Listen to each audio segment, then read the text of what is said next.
How are you doing? The time right now is 4 minutes past 6 o'clock, and this is Radio Generation. My name is Mulana Mbuvi. Nairobi, you're listening to us on 88.8. Mombasa, it's 90.7. And of course, Garissa, it's 89.5. Good morning. 90.7 Mombasa, 92.1 Malindi, 92.6 Kule Lamu. I hope you woke up well. Everything is quite okay. I did. Everything is quite okay. No complaints from my end. I don't know about your end. How are things? I know you were busy at the beginning of this week. Are you now settled down? Yeah. I'm okay. Good to hear. Right now things are quite okay. And you, how are you faring in terms of I'm happy that I am now Homa free. You are not. I am. Homa free, 150%. I'm actually, I can say I'm healthier than I was a week ago. Wow. Yes. That is beautiful. Yes, it is. Yes. All right. So, welcome to the show. Everybody listening in, karibu tena sana. You can always find us on our online platforms. That is Radio Gen KE on X and all the other platforms as well. You can listen to us online, rgk.co.ke, wherever you are in the world. You're definitely welcome. But then we are on other platforms as well, such as Radio Garden. Yes. In case you're wondering what Radio Garden is, wacha nikuchanue. Just get onto your Google or Bing or whatever a machine used to search, and just search for Radio Garden. Ikisha funguka hivi, you can actually download it as an app, or you can listen to it on your PC or on your Mac. Then just go and search for Radio Generation. Utatuona pale, and you can listen and share, by the way. Let everyone know that we are live and direct. We shall get straight into it, right? Yeah, tell people that this is a place to be in the morning. Yes. Yeah, this is where you get all the real conversations. Exactly. Yeah, truthful conversations. And of course, all bold insights. Right. You get it here at the People's Breakfast, and that is the hashtag that is trending right now. Yeah. Pale X. The hashtag pale tunasema ni the People's Breakfast. By the way, if you're left behind by this particular train, it's going to be such a pity. But let's get straight into it. What are we celebrating today? Well, today is World Sports Journalists Day. This is meant to honor sports media professionals worldwide, and it was originally established in 1994 to mark the 70th anniversary of the International Sports Press Association. This year's celebrations will be in Malawi. This is on the 2nd of July 2025, and the theme of this year is Sports Journalism for Integrity, Peace and Inclusivity. Okay. Yeah. Come again. Yeah, the theme for this year's World Sports Journalist Day, which will be celebrated in Malawi, will be Sports Journalism for Integrity, Peace and Inclusivity. Nice. Absolutely love it. Yes. And, peace and inclusivity, something that every single person on earth should always emulate, because we just had this discussion, I think it was last week. Yes. About, peace. And I think one of the quotes you read that particular time was, peace does not mean, the absence of war, but the presence of, I'm forgetting the exact words. But you see, at the end of the day, inclusivity has got to be part of peace. And we're glad that majority of the world is experiencing peace. And sports is one of the activities that bring people together. Oh, yeah. Yeah. Sports is bringing everybody. If you saw the last Olympics, we even had contestants from North Korea, a country that is considered by a lot of the rest of the world to be a hostile place, to be not friendly, to not uphold most human rights and so on and so forth. But they came together with their south neighbor, someone one of the countries that they've been at loggerheads with for the longest. Yeah. And they came for the Olympics. Yeah. Yes. We have Ukraine. Despite what they're going through, their football teams, local and national, are performing really well on the international scene. A country like Israel also, their football is also flourishing, and that's the sport we're talking about. At the end of the day, sports brings people together, and we are glad here in this country we have lots of that. Yeah, let's celebrate our sports media professionals worldwide. Kila mahali unawajua, unajua huyu ndio anatuletea sports and so forth. Let us celebrate them. Yes. Yeah, we shall start with our very own Dennis Masinde. Yes. If you go on to rgk.co.ke, you'll see a lot of sports news courtesy of Masinde and the rest of the team, of course. So we want to give them a big shout out. There's one specific person, a sports journalist. He works with the CGTN, and he's always on the forefront. Like during Maandamano, he was actually at the forefront protecting even businesses. He's a journalist, but he saw goons trying to break into people's businesses, and single-handedly yeye na cameraman wake walisahau kwanza journalism yao. He's a sports journalist, Yes. but walisahau journalism yao, and they literally stepped out to just tell people, bana, wacha kuvunja hizi madirisha, wacha kuvunja magari, just relax. Yes. I want to give a big shout out to Sadiq Shaban from CGTN was doing an absolutely amazing job, and of course the rest of the journalism Sports crew, yes, walifanya kazi mzuri pia wakati wa maandamano. But wa sports leo tunawaambia kwamba mnafanya kazi important tena sana. Okay, enjoy your day. All right. Train ya leo inatupeleka pale gani? Train tunaenda kule US. Are we going to this one Muhammad Ali? Yes. Who said, don't count the days, make the days count. Don't count the days, make the days count. Muhammad Ali, you know, before he became Muhammad Ali, Yes. he had a Christian name. Yeah. Then when he went to prison, he got some enlightenment from some Muslim brothers that he found there. Yes. And he changed I can't remember his first name, I'll Google it. He changed his name from that English name because he considered it a slave name. And he embraced Muhammad Ali. Yes. Yes. A big shout out to him. He was rather an icon, continues to be an icon. Yes. And he's probably going to be spoken of for eons because of what he achieved. But yeah, don't count the days, but make the days count. Yeah. Every single day you wake up, personally, I've taken up this as a personal mantra. Kila siku si kuamka na kucomplain. Oh, sijui sasa sina pesa. Oh, sijui niko na ugonjwa. Oh, sasa sijui nani ameaga dunia. Oh, sasa nimeachwa. Oh, sasa mimi nataka kuachana. No. Ask yourself today, what is the one thing or even two things I can do to make a change not only in my life, but the life of every other person around you? Yeah, it's important. Yes. Usikuwe tu uko hapo and you're counting like leo ni Tuesday. Yeah. Friday Leo itafika ni, lini? yeah, Friday itafika lini. You just count like ni nini nimefanya in that Tuesday. That Friday.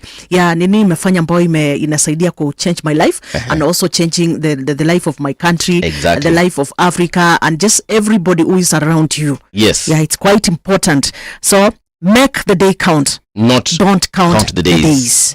That's a good one.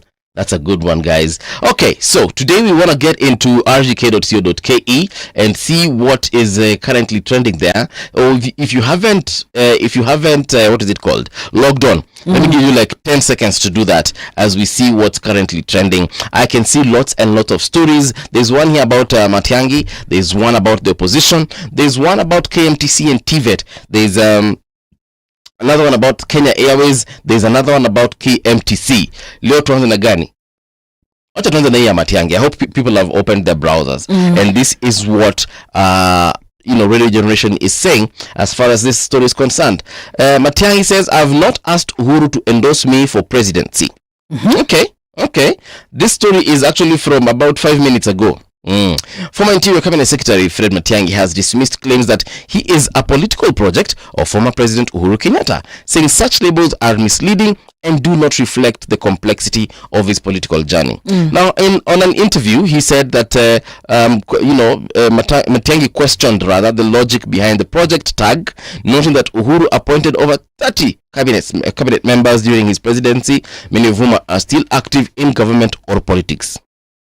Yeah. Before I give out my opinion, what do you think about this whole situation? Because yesterday we had our guest in the last hour, Mundalo, the national chair for youth in Jubilee. Jubilee, yes. And he said that the former President Uhuru Kenyatta is, just ensuring that the party is moving towards the direction that he had envisioned when he was forming the Jubilee Party. And I kind of believe what he said. Because Matiang'i, yes, was then the previous government, but to be honest, of all the CSs that served, of all the government officials, not just CSs, but of all the government officials that served, I feel like he's probably the one who stood out the most. Okay. Might not have been the best, I don't know, that's up to Kenyans to decide, but I feel in terms of standing out, he stood out the most and had a lot of impact, because he also had Mutahi Kagwe. Yeah. He's also currently in this government. Yes. Was recently appointed as a CS. He stood out because during COVID he was very vocal, and of course at the time he was the health CS, so he had to be vocal. But for Matiang'i, I feel like he's the one who made a larger impact in terms of just influence and in terms of the governance that he provided in the particular ministry. Well, I think because actually in the department that he was in, and actually all the departments that he went through, I remember at some time he was in education, and we saw what happened with education. Yeah, and actually he's one of the pioneers of the current CBC. Right now we're calling it CBE. He's one of the pioneers, and he really did good work. That one we can admit. For sure. That in terms of governance, he did it well. Yeah. And we saw the fruits of his work. And when we say that Uhuru Kenyatta is fronting him for that position in Jubilee, well, I don't see a problem. Personally, I do not see a problem. Right. And again, he said that multiple parties have already approached him. Yeah. But he said that right now he just wants to engage himself first. Yeah, and also engage in consultations. He just needs to understand how Senator Richard Onyonka has also been very vocal in supporting Fred Matiang'i. Also Jeremiah Kioni, very vocal in supporting Fred Matiang'i. And we know that these two individuals, them being in Jubilee, of course, they're an extension of the party's leadership, because when you talk about Jubilee leadership, surely who do you know in Jubilee? Of course we know Uhuru Kenyatta. Yeah, so we know it's actually those three that we've mentioned: the president, Onyonka, and of course Kioni, and now Matiang'i. And that's why I think and feel like it's going to be one of those situations whereby, of course, he's going to come out as a project, but I would like him to redefine himself, single out his persona and front it. Not for former president to front it, not for Richard or anyone else to front it. Yes, of course they're going to be there and campaign for him. But in terms of filtering, he needs to filter and take his own. You see, like in America, when we had Obama campaigning for president, the first time he ever campaigned for president, he was, part of the Democratic Party for sure. But he actually became the party leader.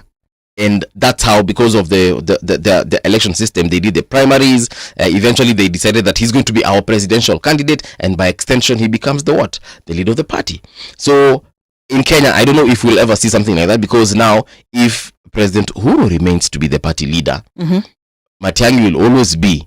If he's going to continue being part of Jubilee Party, he's always going to be what? He's always going to be an extension of the former president. But if he embodies Jubilee and takes it up and becomes the party leader, then that's a different situation all the same. Do you think in any case that he might be thinking of doing his own party? That could be a solution also. I can't remember who came here and said that Matiang'i can actually go that way. Or did I hear it somewhere? I think. So this is what that particular person I had, alisema hivi. I've remembered niliona YouTube mahali. The person who said this particular statement was saying that Matiang'i needs to actually take up his own political vehicle, because if he adopts Jubilee or ODM or UDO, whatever party that eventually he decides to join, he's going to be, again, an extension of the arms of that particular party. Yeah. If he joins UDA, for example, atakuwa tu extension ya President Ruto, because President Ruto literally owns UDA.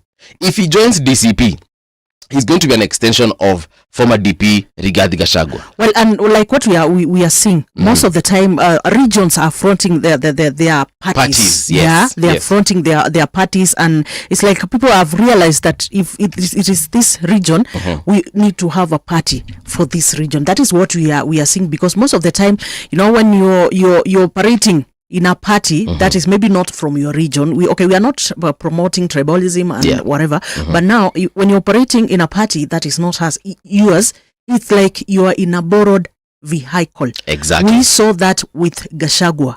He was operating under UDA until that day when he realized that, I really needed to have my own vehicle or a vehicle from the region that can be able to push for agendas, maybe for the region and maybe other things, because you realize during the impeachment time, he realized he was alone. Exactly. Yeah, he realized he didn't have people from maybe, let me say, the backyard in quotes. Yeah, yeah, and that is now the risk. Maybe Matiang'i could be could face in future if maybe he does not consider sit down and say, okay, let me just come up. Okay, we can combine efforts, that is with Jubilee and many other parties, and just come out as a coalition. Also, again, the same thing that we are saying in terms of he needs his own vehicle is, again, to show people his manifesto. Yeah. Because right now Jubilee already has a manifesto. And they will always tell you that, look, we didn't necessarily finish what we were supposed to do in the 10 years that we were in power, because let's not forget that in the last half of actually in their last term, that is when divisions started appearing between the current president and the former president. So they did not deliver on the mandate that we gave them, right? So now, if Matiang'i joins this Jubilee party, bado tuko na zile mauchungu kama wa Kenya. Yeah, there is an image we have about Jubilee and these other parties. Yes. So unfortunately, Dr. Fred Matiang'i might just need to go his own direction and form his own party. Or if he's going to join Jubilee as a flag bearer, he will need to take the reins of power from Jubilee party. And that means that the former president, Uhuru Kenyatta, might need completely to leave the party to him. And he just becomes another honorary member, like an emeritus, chairman, where he just sits back and he does consultation for the party. But he's not actively involved. He doesn't come for the national, election or NEC, neck of the party and anything else that the party does. The administration of the party, he literally needs to step back and give it to Matiang'i. So that Matiang'i can take it and own the journey. Well, sometimes back I heard people say, it's just rumor, that he already has a party. Yeah. So is that he just needs to refill it to us. Yeah? I mean, at the right time, there are rumors that he has already a party. Yeah. You see what DCP has done, or rather DP Gachagua has done with DCP. Now, anytime you hear DCP, the only person you'll think about is who? DP Gachagua, former DP, right? Yes. Anytime you hear ODM, tunaonanga nani tukisema ODM? Tunaona Raila. Exactly. Na kila mtu anajua ODM ni Raila na Raila ni ODM. Until ile siku baba atasema ODM is no longer ODM, it has now become PDM or any other party that he decides. Or something else. Tukisikia UDA tunajua, hata hatujuangi watu wengine wa UDA, tunajuanga ni President William Ruto ndiye UDA. Exactly. Tip tulikuwa tunajua ni nani? Kalembe Ndile. Wiper. Wewe ukisema Wiper saizi hata unajua MP moja wa Wiper, unless maybe ni wa area yenu. Tunajua ni nani? Kalonzo Musyoka. Kwa hivyo kwa sasa tukisikia Jubilee, tunajua Jubilee ni nani? Tunajua Jubilee ni President Uhuru Kenyatta. Na ndio maana Fred Matiang'i kama atakubali kuingia Jubilee ni sawa, atuseme asiingie. Lakini achukue na ikue yake. I'm looking at how these parties for the longest time zimekuwa na zime stamp ile authority. Everybody knows Jubilee, everybody knows about ODM, everybody knows about Wiper. And then it takes me back to those times in Kitambo when we had the KANU and imagine today. People will talk about parties and you won't hear the name KANU. Anywhere. Mpaka tumeshasahau. So I'm looking at maybe sometimes in future, also these parties that we think maybe they are controlling the politics of the country, in future, utapata parties zingine zimekuja, and they have already overtaken those parties that we are used to. And here in Kenya, we also have this culture of a party representing a region. I'm actually quite fine with that. No problem. Wiper tunajua, of course, ilizaliwa Ukambani. ODM tunajua ilizaliwa Luo Nyanza, but also other regions within, like the Western region. Party ya Musalia Mudavadi hata ilikuwa inaitwaje? Hiyo ni kama ilishanga. Ilikuwa inaitwa Amani. Yes, ANC. But he folded it up when he joined UDA. Moses Wetangula, was it for Kenya? I think he refused. For Kenya, must be for the city. Who refused? There's one who refused and said that I'm not going to dissolve my party. But if we're being honest, those parties are for lack of a better word, useless now. Yeah. When is the last time you had anything from ANC? That is Amani National Council. Yeah. And Ford Kenya ya Mheshimiwa Wetangula. Pia hiyo ni kama ilipotea. I do not know of a single MP. They could be there, of course, but I don't know of a single MP from Ford Kenya. And Mheshimiwa Wetangula, when he became speaker, it's like he abandoned that party. And that is what happens when you join a larger party such as UDA. Yes, there's a collaboration. Yes, they're doing a handshake of their own. But those parties have been forgotten. Yeah. So, and right now, even for Kenya ikatoa front flag bearer, that person will not have as much clout as someone from DCP. Why? Because DCP now is making, and that is politics. Has started big. That is politics, yes. I'm looking at the coastal region. There are sometimes, I know the coastal region leaders, they have also been pushing for some party for the coastal region. I think ni kama wameshindwa kuafikiana. Kasema tuseme kwamba hii ndio party tunataka, kwamba hii ndio gari vieko yenye tunataka for the coastal region. Mheshimiwa Joho alijoin ODM and he's actually the deputy party leader of ODM. Yeah. So we can just say that the Coast region was galled up by ODM. Yeah, okay, but now it is something that the coastal leaders have always been pushing. Like they feel like, okay, ni sawa, they know they are in a borrowed vehicle. Yes. Yeah, for the longest time. But of course, when you look at ODM also, kuna vile ime benefit those the coastal leaders region. Because you look at Joho, look at there are several leaders. Look at the one for Kilifi. Those appointments they got. So, but still they feel like they are still underrepresented in the government. They needed more, and that is why there has been that push. Let us come up with one party that for the coastal region. Yeah, for the region. I mean, it's okay because at the end of the day, they'll be able also to represent the needs. The specific needs. Of course, there are needs where in the entire country that are universal, but there are specific needs for a region. Yeah, and a party helps articulate those particular needs. Yeah. And we know we like the parties to have a national outlook, especially if you're going to front runners in various seats, if it's MCAs and MPs and senators from outside the region. For example, Wiper has got several MPs even outside the Ukambani region, and that's fine. But you know, it's okay. I feel it's okay because we cannot ignore the fact that we are 44 tribes. You're not kwa uongo. Well, we cannot we can't ignore. Then now, there's also another story about Matiang'i still on our website. Okay. How he has distanced himself from claims of cover-up in the 2021 Rivayala killings. He came out that investigations were still underway when he left office, and that the case should be now pursued through a public inquest. You see, Dr. Fred Matiang'i is a very clever fellow. Now, I want to paint a certain picture here. Let's assume all parties are guilty. Sawa. Let's assume, and this of course is just for argument's purpose. Let's assume all the parties involved, including Dr. Fred, are guilty. But the moment he says, let's do this publicly, who do you think would actually agree to do it publicly? To have a public inquest?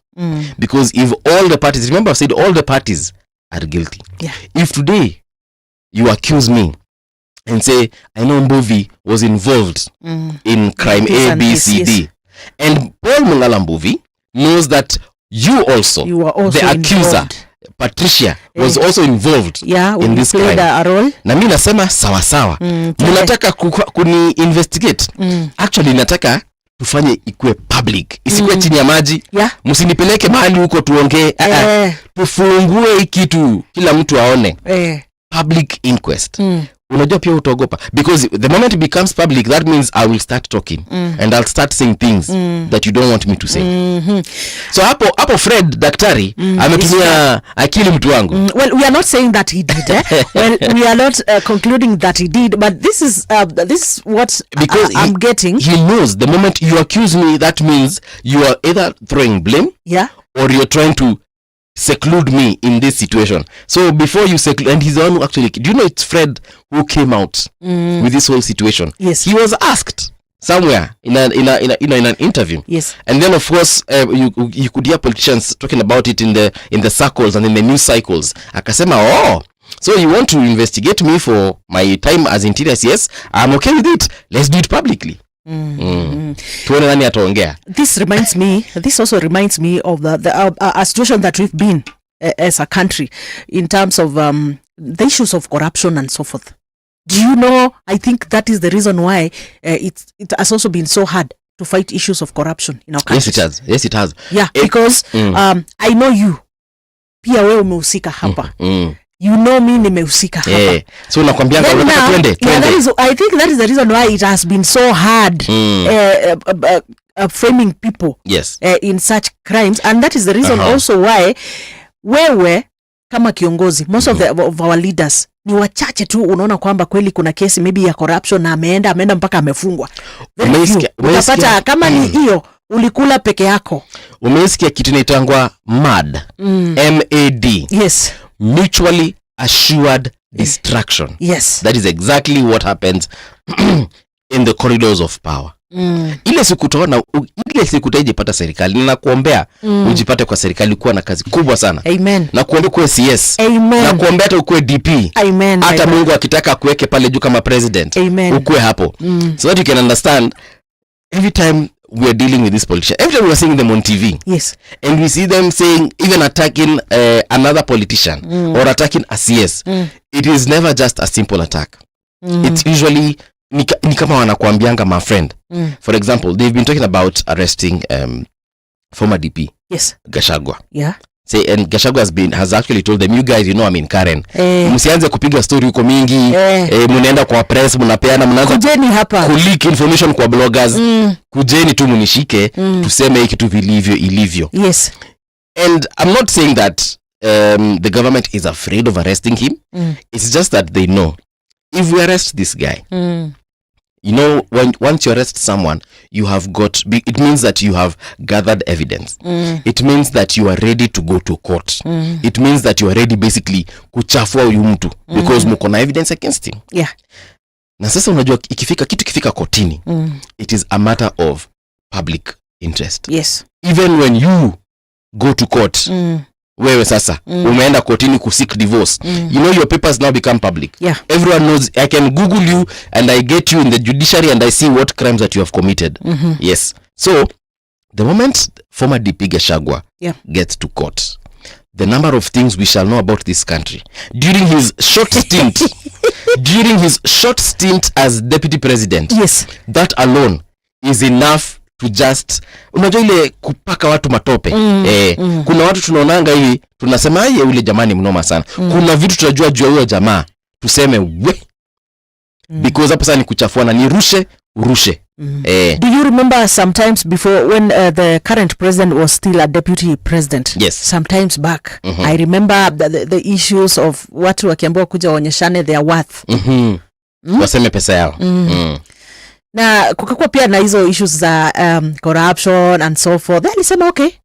Kama kuna kitu unajua mimi nilifanya ama nilifanya ama nimeiba. Later. Yes. And did you know people didn't? Because wewe mwenye umeleta, si wewe petition umeleta. Yes. Ukishaleta yangu na mimi natoa yako. Nasema petition nasema nilifanya hivi. Hii bila hata tulipiga pamoja. Sasa kuna wakati mwingine 2 days before hii ameleta, tulifanya hivi na yeye. And let me tell you, most of these leaders, when you're doing something with them, of course they put it in record. Yes. They put it in record. Wewe utajiona tu pale hivi and somehow pengine kuna cameras. Kuna mheshimiwa fulani watu walikuwa wanaogopa kwenda katika ofisi yake hapa. Kuna mtu Nairobi. Kuna mtu nitamtaja sasa hivi. Ni jamaa mkali sana, ni mnoma sana. Anajulikana kama Mike Sonko. Ni pesa ya Mike Sonko. Ngoja kidogo. Traffic. I'm looking at your roads right now. It's exactly 33 minutes past 6 o'clock. 27 minutes to the top of the hour. Nairobi County is moving well at this particular moment. No actually traffic to complain about. Nimeangalia kutoka Kiambu County, watu wanaingia Nairobi County, mko sawa. Nikienda Kajiado County, sehemu za Ngong, mko sawa huko, hamna complaints zozote. Tukienda pia Kajiado County, sehemu za Kitengela ndio mkuja kuingia Athi River, and then muingie Machakos County, mtoke Machakos County muingie Nairobi, that is through Kitengela, driving all the way to Maradaima, past Maradaima, getting into General Motors, getting into South Sea. You guys, I can't see anything bana, unless kuna kitu kinatendeka kwa barabara ambayo kompyuta yangu inionyeshi, lakini naona ni kama mko sawa sawa. I don't know, what are you seeing on your end? Well, Jogoo Road, quite okay. Tukifika pale City Stadium, that is where we're expecting. I mean, we are seeing some little traffic, little snarl up. Pia Ngong Road also, things are quite okay. Pia ukifika pale Kona, that is where we are having traffic, and this traffic by this is majorly because of there are a lot of schools there, na kila mtu anangangana kupeleka mtoto wake shule, so I expect that around Junction Mall and also Prestige kwa sababu that intersection and also the traffic lights, then around Community as you get into town. Those are the areas with traffic. Thika Road also, I'm seeing the major highway is quite okay, except just as you get into town, areas of Pangani, Mtaiga, those are the areas where we are seeing a little bit of traffic. Which other road is this? Langata Road, quite okay. Yeah, quite okay, except ukija kuingia pale Nyayo. Okay. Yes. All right. So, anything on the roads you think we should know, please, you can highlight a brother that is on Radio Gen KE on X, and you can also join our conversation, that is Radio Generation, on WhatsApp, so we can get this conversation going. Traffic on Radio Generation. All right. So, I want us to get into the newspaper, but before we do that, I had told you that nitawambia juu ya mheshimiwa Mike Sonko. Mike Sonko tulikuwa anaogopa kwenda kwa ofisi yake na kusema mambo, kwa sababu this guy, it's like he had cameras everywhere, microphones everywhere. Yeah, it's like he just had paparazzi in his own office or a fly on the wall that would record everything. Mike Sonko has recorded conversations. Has recorded, unaenda kwa ofisi yake kumpatia bribe, he records you. Wewe ni mwanamke unaenda kwa ofisi yake kuitisha a rendezvous, he records you. He even takes pictures when you're somewhere in Diani. Anyway, that's Mike Sonko for you. And it is what it is. Well, and it's not just about him alone. I think most of the leaders, that is basically what they are doing, because at least you have something you can produce. Yes. Everybody nowadays is fighting for, okay, in terms of defense, what do I have? Ndio. What do I have? Mpaka imefika mahali watu wanaogopa kuongelesha Mike Sonko. You remember that time he called President Uhuru? Yeah. In the streets? Yes. Alienda mahali huko kwa streets, watu wameongea naye wakamwambia, mheshimiwa, tuko na hii shida. Mheshimiwa, sijui nini imefanyika wapi? Akasema, wanataka nipigie number 1. Wakamwambia piga. Jamaa akachukua simu and he just called President Uhuru live. And wakamwambia, niko hapa sokoni, niko na watu wako wanasema ABCD. You know, after that President just changed his number because it was plastered all over social media. Yeah. And he was like, hey man, Nike Kyoru. Anyway, that's that. Let's get into the newspaper review. Daily Nation, on the front page, it says, Ruto's draconian bill on protests.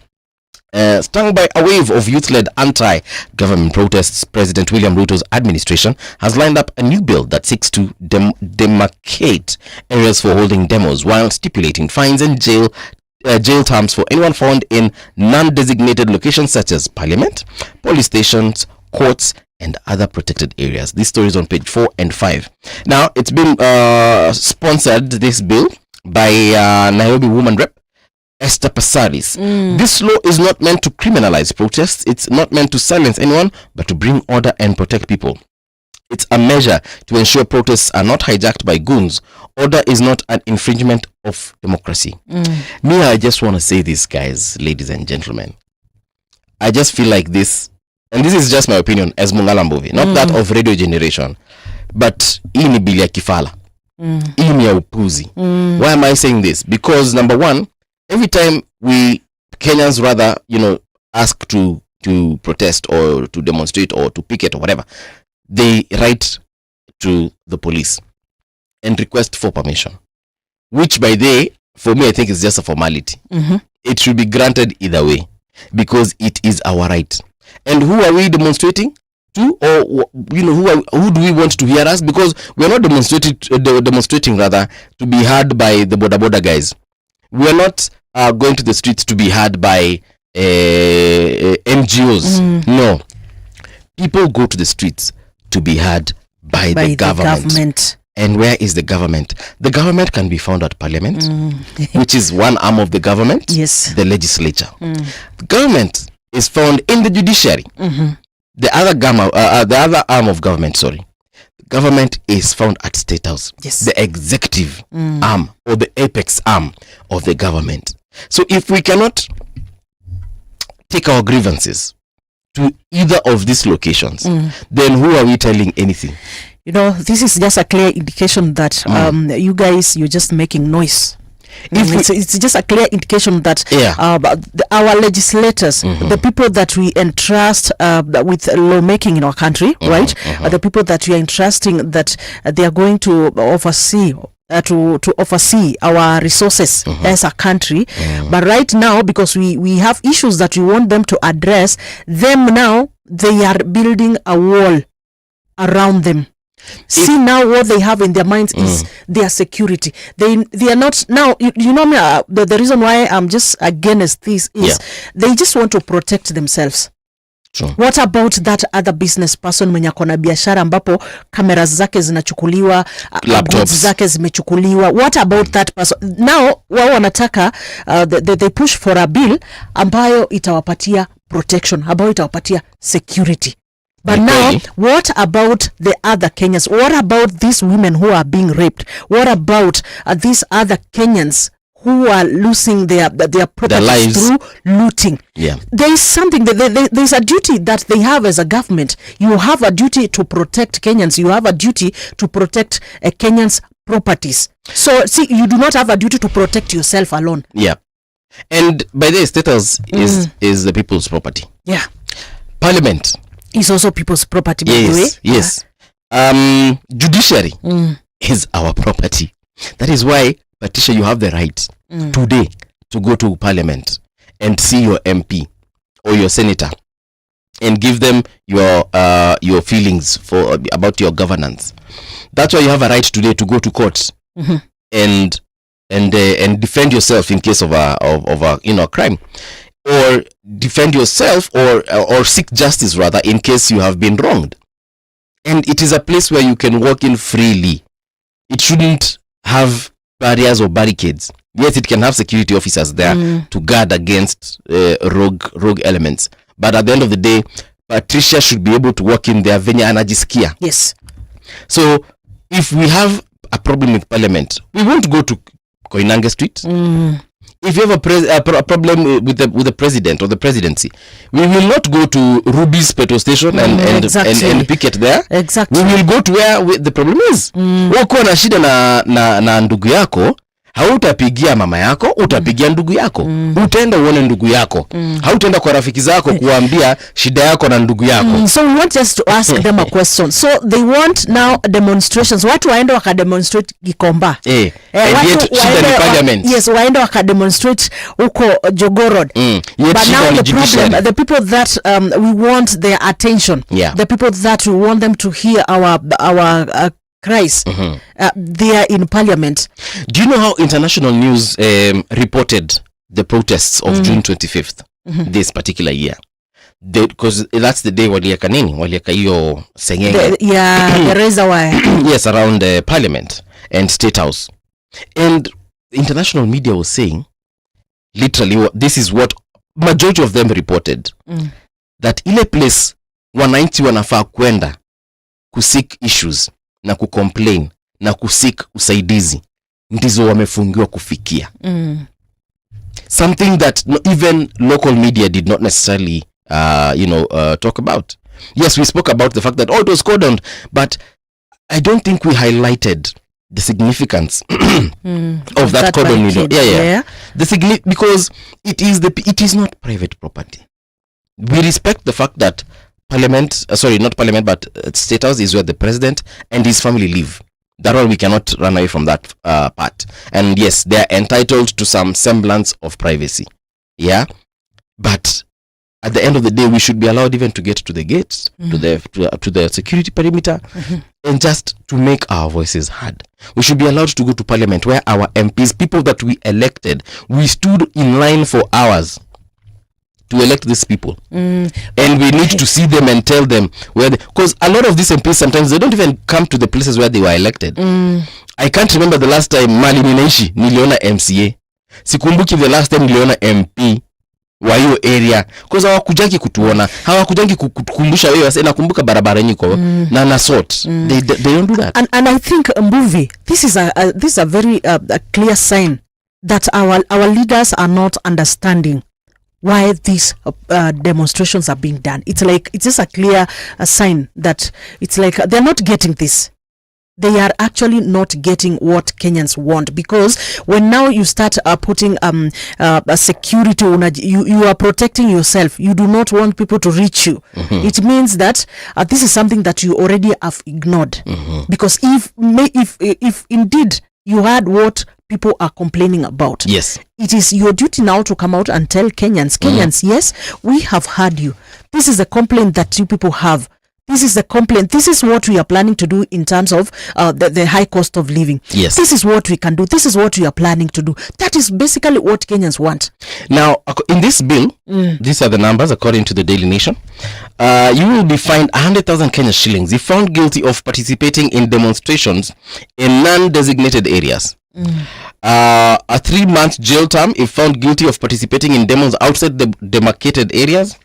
And these areas, but they are 100 meters. Demonstrators will not be allowed to picket in areas within a radius of 100 meters from the precincts of parliament, protected areas, and the building in which a courtroom is situated. I've not heard them talk of near schools. Yeah. Sijasikia hapo wakisema near schools, sijasikia wakisema hospitali. What they are saying in those areas where they are. So this is what I'm trying to say to Esther Passaris, the sponsor of this bill, and the people who either are supporting it yes, or are against it, for that matter, because I'm sure there are some who are against it. This is what I want to tell them. If you do not want people to come and demonstrate in Parliament, State House, courtrooms, and any other place, do yourself a favor. Do the right thing as a government. Exactly. And you will never ever have to introduce draconian bills like this one. You will never need to tell people not to come to State House. They never went to State House during President Uhuru's presidency. They never went to Parliament during President Uhuru's and Kibaki's and Moi's presidency. Why is it that it is this system that has a problem? They need to ask themselves. Ukiona watu wanajaribu kushare away from kukuongelesha, jiulize mbona wasaizi hawataki kuniongelesha? It could be your hygiene. Yes. It could be your dental hygiene. Change your toothpaste. Change your toothbrush. Anza kuoga na maji tofauti kama unaoga na maji ya mabati. You get? Yeah. But do not start now, forcing things around people. It is you, because you ask yourself, why are people coming to Parliament? And one thing we know the first step of healing, first of all, is to accept you are sick. Yeah, that is the first. But the day you are ill, and then you're running away from the fact that you are not feeling well. Do you know you will not be able to seek for medication? Yeah, because you have not accepted that there's something wrong maybe with your body, with your health, then you will not go seek for medication. And that is the exact thing that our leaders are showing us. Like, they know there is something. People are protesting. There's something the Kenyans are agitating about, but then they choose not to listen. They choose not to sit down and get a solution. That is why they want to put a wall, a fence around themselves. I miss the old Esther Passaris. Mwenye alikuanga wa Adoptalite, the businesswoman. Because the politician Esther Passaris, this is bana umechoma madam. Umechoma muhesh. Kitu ufanye mimi naomba tu, even the next election cycle, don't even run for politics. Just go back to being a businesswoman. Yes. Because you did a good job there. You did a very good job in business, yes. Still on Mandamano and the anti-demo bills. There's a plans I see in the Star. New law comes amid plans for Sabasaba demos. you know. Saba tumekuwa tunasikia tu inatajwa tu. Si tuliona juzi kwa tweet imeandikwa na Njigi Wanjigi, yes. Jimmy Wanjigi, sorry. Inatajwa tu saba. Jimmy Wanjigi alisema saba, akasema State House is the people's house. And yes, we can see, of course, this bill is being introduced just before saba. Yeah, so that now watu wakumbushwe that tunajua the people's house is not the people's house. But I just pray and hope that this bill will just die even before it gets anywhere, because to be honest, we knew fala tu. Tuambiane ukweli bana. Tulisema honest conversations. Yes, and I also pray that even as people plan for those demonstrations, please let's uphold peace. Na tunaomba these people who are sponsoring goons to stop sponsoring goons. Yes. Aya, sawa. Hapa kuna story nimeona katika front page ya Daily Nation. No thank you. Over 42,000 students shun varsity placements. Yeah. So this is 7,640 2024 KCSE candidates who attained C+ and above but choose TVET courses over university education. Yeah, so it says that more than 42,000 candidates who qualified for university admission are, after sitting the 2024 certificate of secondary education examinations, did not apply for placement through the Kenya Universities and Colleges Central Placement Services. Government data has revealed that this represents about 17% of the 244,563 candidates who attained the minimum university entry grade of C+ and above. Wamesema hawataki kwenda university. They would rather go to a TVET and acquire technical skills, which is, in my opinion, watu wameanza kuamka. For the longest, we were told that if you go to university, then you're the best brain in the world or in the country, and you will, get the best jobs and so on and so forth. Watu wa college tulikuwa tunaangalia kama failures. When I was growing up, at least we used to think, hey, you didn't make it to university. Uko college gani hiyo? Wewe ni failure. Tunasomea nini? Wewe ni failure. Tunasomea upishi. Cooking. Yani kukoroga ugali hivi. Kukatakata kitunguu ndio umeenda kusomea. Kitu ninafanyanga nyumbani kawaida. Unasomea farming. Farming. Farming. Yani unajua kulima wewe. Plumbing. Actually, plumbing was looked at like a dirty job. At masonry or carpentry. Ama wewe sasa kazi yako ni kwenda cooperate plant operators, this big machines for construction and building roads and so we used to look at these people like hawatoshi mboga. Sisi watu wa university wenye tuko na degree sasa sisi ndio kusema. You're saying nowadays degrees are just flooding the city with jobs. How many people have degrees right now? Yes, and those people went to colleges. Ukienda college pia kunakuwa na ile lazima ujitume. Yeah, lazima ujitume zaidi because there are some other people ahead of you. Right. So ilikuwa lazima ujitume. And again, these skills is what we need. Pali tunafika saa hizi. These skills, plumbers, those are the people that we need because constructions are all over. Yeah. We are seeing so much. Tunataka hizi tinga. We want drivers. We want machine operators. Yeah. Those are the things that we want. And yesterday I was looking at what AI is really doing and the place is taking in terms of job opportunities for people. Yes. And I'm like, hey, kama hauna skills, kuna some skills you just need to have them. Otherwise, not to supplement your degree with something else. Yes. There's a guy, I won't mention his name, but tulisoma naye. High school. Hapa Nairobi school too. Patch. And this gentleman, he wasn't really performing well academically. And when we finished our KCSE, tunangoja results. Sindio? Huyu jamaa ile siku tulimaliza tu hivi. Alikujua na pick up.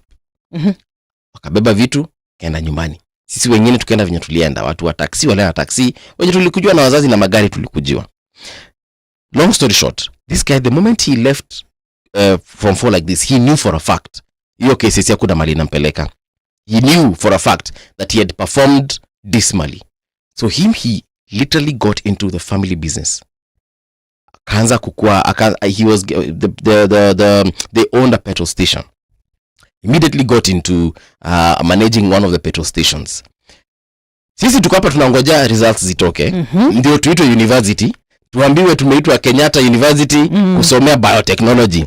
Huyu jamaa tayari yeye shaanza kutengeneza pesa. For 4 years tumesoma. For 4 years this guy has been making money. For 4 years mimi niko university nikingangana hapa hivi na kupata grades na just to graduate. This guy for 4 years had already constructed a house, had already acquired a wife. By the time nimaliza nianza kutafuta kazi, this guy already had his own business empire.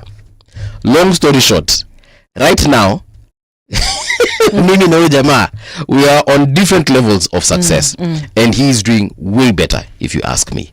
So what the story I'm trying to put out there is the fact that you can actually, regardless of your journey in education or academically, your life can change depending on your mindset and where exactly you've put yourself. So if you want to join that TVET and learn a business course or learn a technical course rather that is going to open your business, my friend, do it. Go ahead and do it. People wameenda wakafanya masonry na sasa wana own construction companies and they're employing degree holders.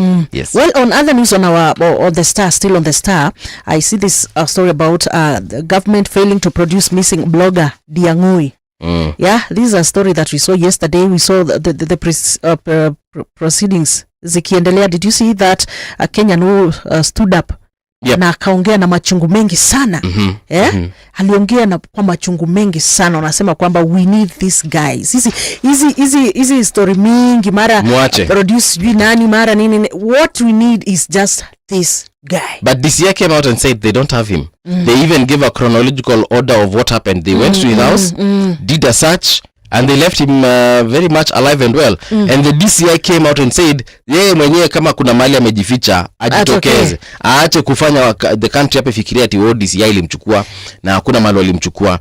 But Boniface Mwangi, the activist on the other end, said he gave his own interpretation and chronology of events and said that he's been held somewhere incommunicado. They have taken away all his phones, they are switched off and so on and so forth. So he says DCI for sure wanajua jamaa mali yuko, waache story. So who's fooling who? Who's saying the truth? Because also the family said the DCI were the last people to come to their house. Yeah, according to what they were saying. And again, finally, DCI said, wapewe time. They said, give us time. Tumtafute manake sisi hatujui pali yako lakini tupewe time. Sasa mimi kitu fani ni nasema tu ni, mnakumbuka yule mheshimiwa MP wa Kasipul aliye malizwa hapa town. Mheshimiwa Ongondo Were. Within days, they had done a very conclusive investigation and found suspects. And those suspects are currently in court, wanajitetea. Why, when we have a situation such as this one for Diangui, why are we just being in drama? And that is why Judge Chacha Mwita aliambia DCI wacheni drama. Actually, let me just read what he said. Justice Chacha Mwita orders DCI boss Mohamed Amin to appear in person before the court tomorrow at 11 a.m. to explain the whereabouts of IT expert Nyangui Kinyagia, who is also a popular online commentator. Yeah, so judge tells DCI to end drama and produce missing man. Wacheni drama. Even ndivyo judge anasema. Wacheni, like mnatuwestia time. You're wasting taxpayers' money here. So DCI wanajua.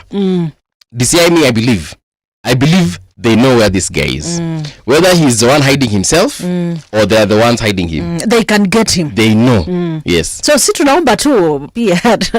Tunaomba. Tuambia hii pesa yote tunawapatianga na mali mtu yuko. Yes. We are giving you by the budget that was done, the allocation nini wanapewa kwa sababu we want them to do their work. Yes. Well. Millions. Millions of money. We're not asking them to find 55 Kenyans. We're asking them to find one. They can just go ahead, use the resources that are there. Hata kama si nyinyi mko na yeye, whoever ama kama ni amejificha aweze kupatikana. Jana we talked of this law of inheritance, the Muslim law that was done yesterday. Was it yesterday? Yeah. Right now, on page 3 of the Star newspaper, Muslims are differing over Supreme Court ruling on inheritance. We talked about this whole issue yesterday with you. Yeah. Maswala ya inheritance. Yeah. Na kuna swali nikauliza, what if it is the woman who has cheated and now the children need to inherit hii mambo, hii mali? Hakuwa ndo linijibu. Yeah, so it's either mkusikia ama mnaogopa kujibu ama muli tweet on another space yenye sikupata. But yeah, that is the situation on the ground. Yes. And like I said, me I'm in support because the court in its wisdom came up with that particular ruling. Jana tunajua rais alienda UK. Yeah, he's in the United Kingdom. Yeah, we're quite aware of that. You know, United Kingdom. Yeah, we're quite aware of that. You know, So what we like is now the trade ties. Yeah, they say that they signed the Kenya-UK Strategic Partnership Pact, which is important. Sisi tunataka such strategic partnerships. Yeah. Deals zenye zitapeleka Kenya mbele. But I see you are smiling. No, the only thing that helps the country. You know, not everything the president does is bad. It's bad, yes. Not every time he visits a place now we need to be like, ameenda kukopa. There are some places I feel like he could have just made a phone call or written an email, but hey, I just hope. Unajua sasa wameshaongeza pesa ya nini? Wameshaongeza pesa ya budget ya kutravel. I hope he makes good use of it. Because we need, for every shilling he spends, he needs to make 10 shillings for us. Yeah? Okay, so we're getting into the news right now, courtesy of Winnie Maganga. But when we return, we shall be telling you about our guest and the conversation to take thereafter.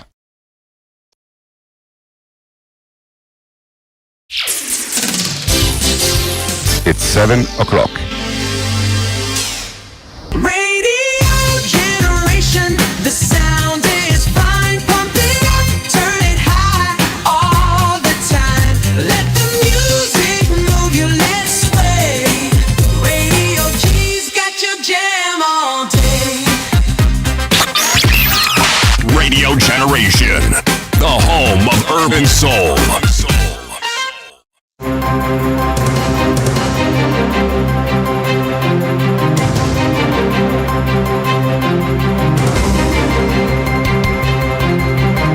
This is the Radio Generation News. Good morning, I'm Winnie Maganga.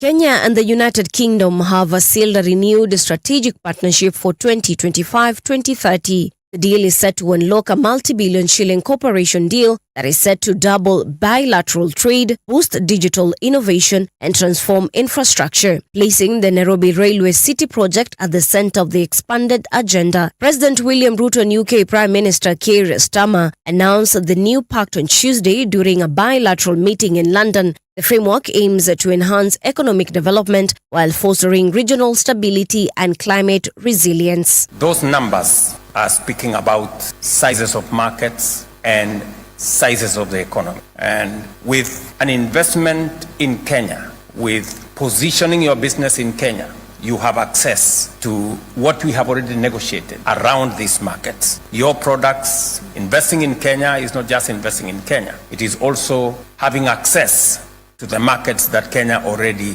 has negotiated for those who want to partner with us working.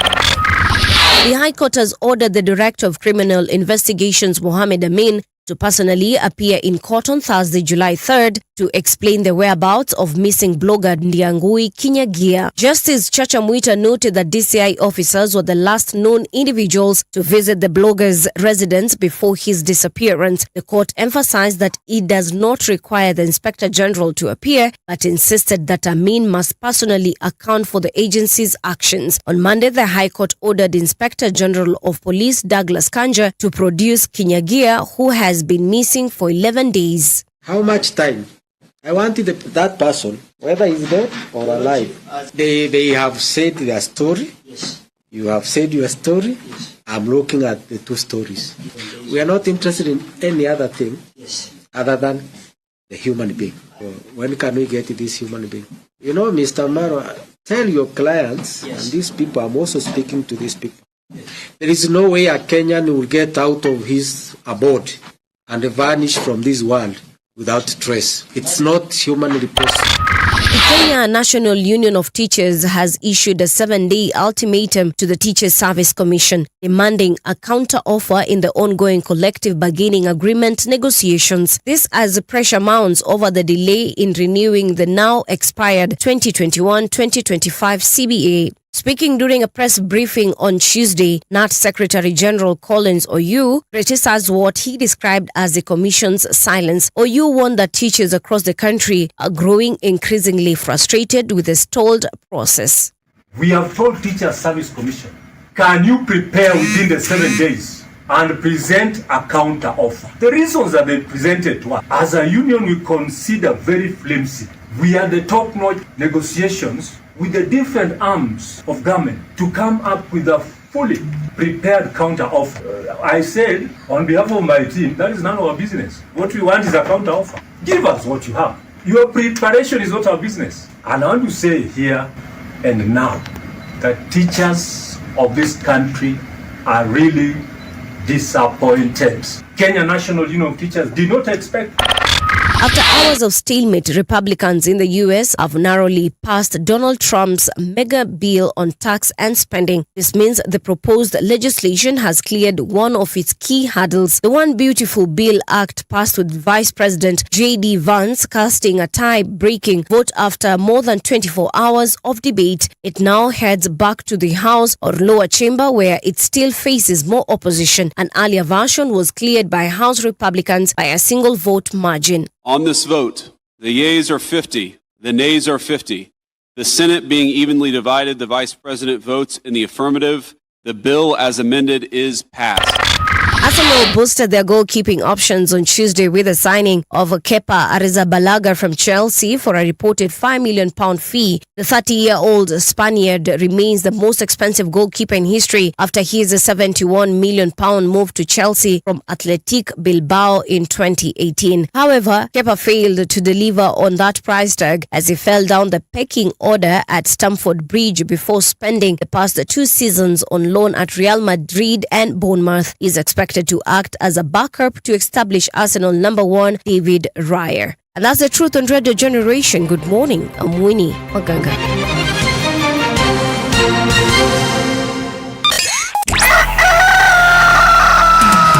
In the beginning, there was morning radio. But now there is Radio Generations, the people's breakfast. Curious and bold, getting facts from the shadows. That's what it is. Now, as the city wakes and secrets stir, a bright new voice shines. The people's breakfast. Your morning, your voice, your journey. Good morning. Good morning, my neighbor! Welcome to the home of hard truths and bold insights. Radio Generation. A very good morning to you and welcome to Radio Generation. We're having a very interesting and fiery conversation here. Pre-show, pre-interview. Our guest today is none other than Ndungu Wangenye. He's the National Secretary of Ketawa and he's also an advocate of the High Court of Kenya. He's going to be telling us more about that particular position and what he does so that we can get into this conversation. Today we want to focus on the amendment of the Constitution, but of course we'll not forget that he is also a teacher. Forget him being a lawyer. Pia ni mwalimu. Na atatuambia mawili matatu kuhusu his profession and what he thinks about the current Constitution. My name is Mulala Mbuvi. Welcome to Radio Generation 88.8 in Nairobi, rdk.co.ke all over the world. My name is Trisha Wayu and of course tufuate pale kwenye Facebook at Radio Generation Kenya X platform. We are live there on the People's Breakfast. Yes, indeed. Mr. Ndungu, good morning and welcome to Radio Generation. Thank you, Mr. Mbuvi. Karibu sana. Trisha. Yes. Yes. You're a teacher and a lawyer.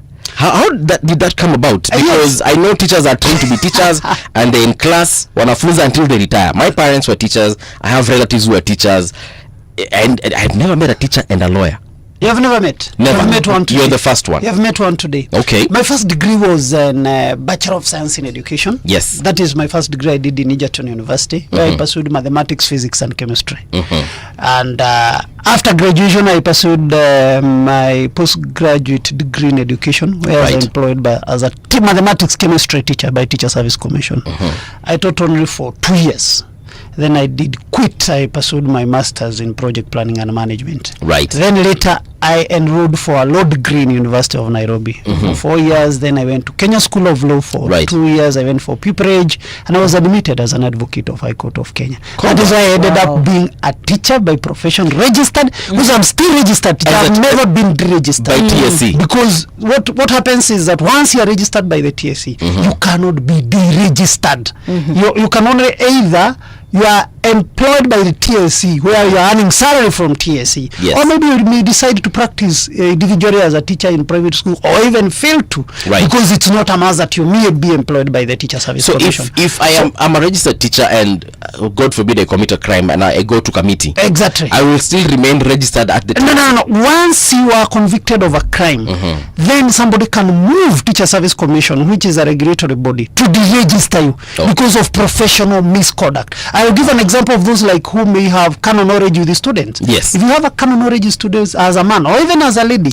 somebody can petition Teacher Service Commission or even Teacher Service Commission on its own motion. We say it in law sui moto. It can initiate a process to deregister you so that you are removed from now completely as a register in the register. And once you are removed in the register, you cannot teach anywhere in Commonwealth world because that certificate has already been withdrawn because you are diluting the profession of the teacher. That is now as much as the teacher service, the teaching career or profession is concerned. Again, it applies with other profession of lawyers and advocates. Right. Once you have signed the role of advocate and you are admitted as an advocate of High Court of Kenya by the Chief Justice, again you are guided by the standard of professional conduct and standard of professional practice and ethical conduct, whereby if you violate, again somebody may move the Law Society of Kenya and the judiciary to deregister you or to remove you from the role of advocate. Once again that you have been removed from the role of advocate and the admission certificate is withdrawn, again you cannot practice as an advocate of High Court of Kenya.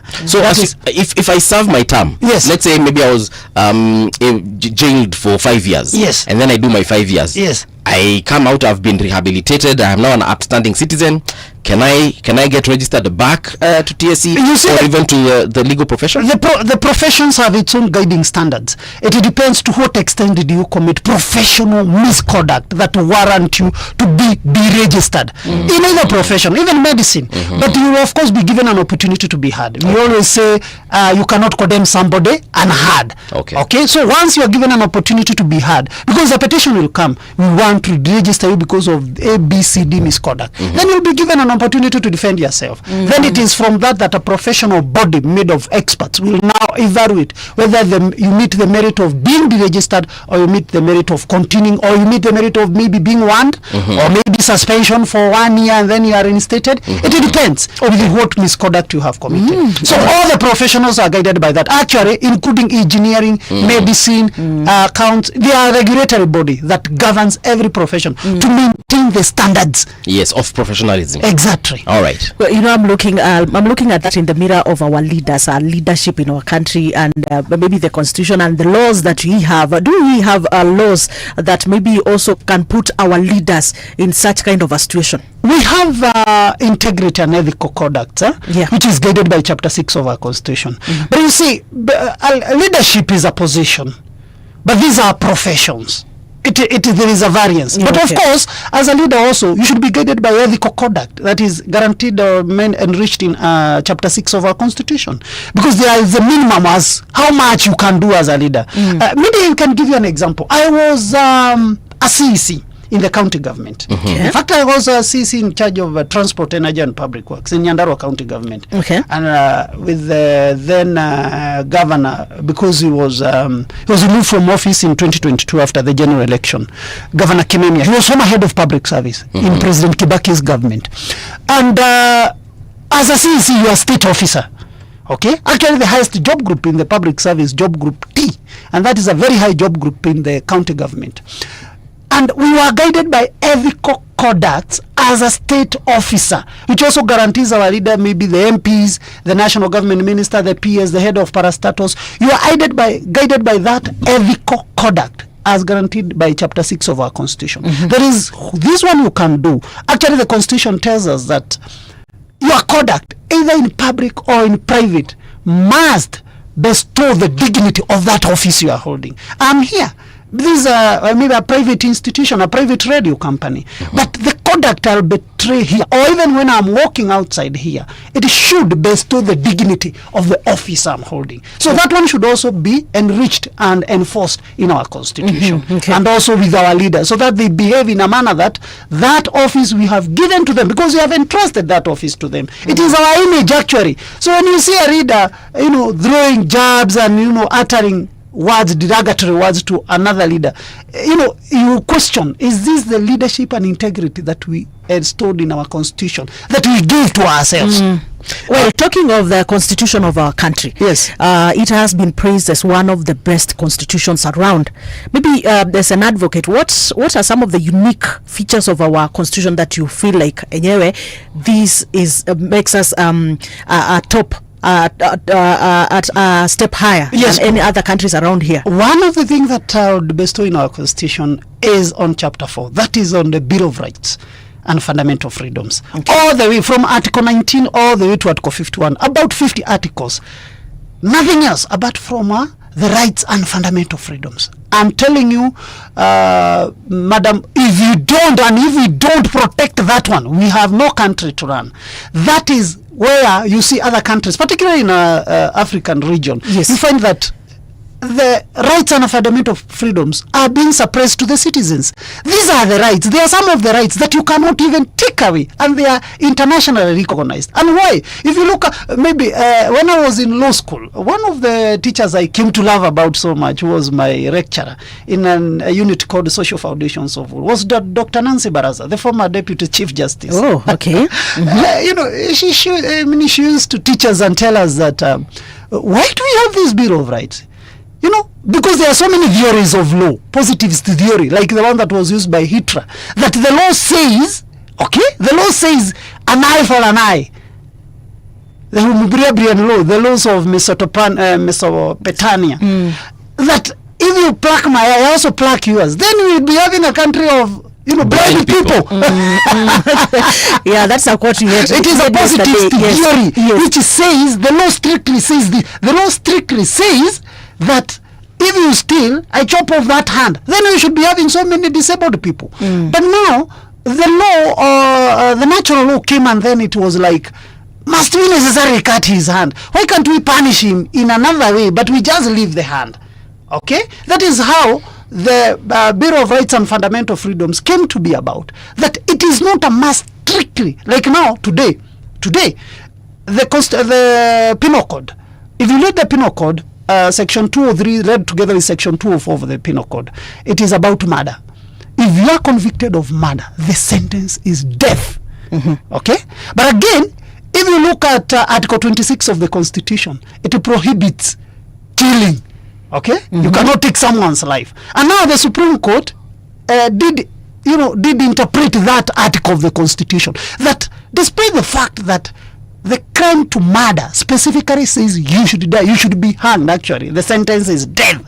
How many people are being killed in Kamiti? None. Actually, from 1987, no one has ever been hanged. Because it's not a must, I should kill you. Can I administer another severe punishment that will make you suffer, other than necessarily killing you?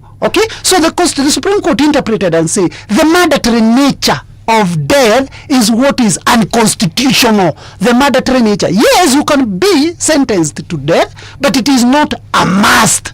So that is why now we balance between positivist theory and the natural law theory, so that we have a balance of it. So chapter 4 of the Constitutional Bill of Rights and Fundamental Freedoms, I really love it. Another thing I love about our Constitution is on chapter of devolution.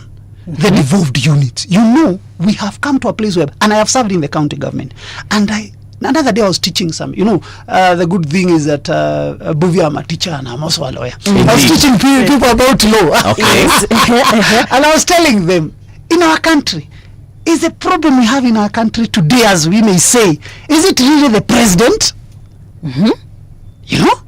Is it really the president? And I was asking them, look at, so many advanced democracies like US, like UK and all others. The president of US today, if he violates the Constitution, the Congress and the Senate will impeach him. And even in our own country, another day we impeached the former deputy president, Rigathi Gachagua. So it therefore means our legislative arm is so strong. No one in any jurisprudence or any country can impeach a member of parliament. True or false? Have you ever had a member of parliament being impeached by anyone? We haven't so far. And he cannot or she cannot, because he's representing the people. But a president can be impeached. A deputy president can be impeached. A minister can be impeached. A governor can be impeached. But MCA cannot be impeached. So we are saying the problem we have in our country is not the president. The problem we have in our country is our legislative arm. If we make our legislative arm so strong and make sure that anybody who goes to that office knows the roles and the functions of that legislative arm, that is the strongest body that we should have, and we should make sure that it is strong and our country will run smoothly. If the president today, like last year we had finance bill. Yes. In fact, I was one of the advocates who was trying to help our kids. Last year, not this year, last year when the finance bill was a demonstration for finance bill. Yes. To bail them out, those who are being arrested. But we are telling them, if the parliament did not that finance bill, the president through the executive minister for finance has tabled the finance bill, and the parliament declined to pass that finance bill, it wouldn't have seen the light of the day. Are we together? Yeah. But because parliament passed it, that is when it became law. And I was saying, if the parliament is so strong to tell the president straight to his eyes, no, this will not happen, then we are home and dry.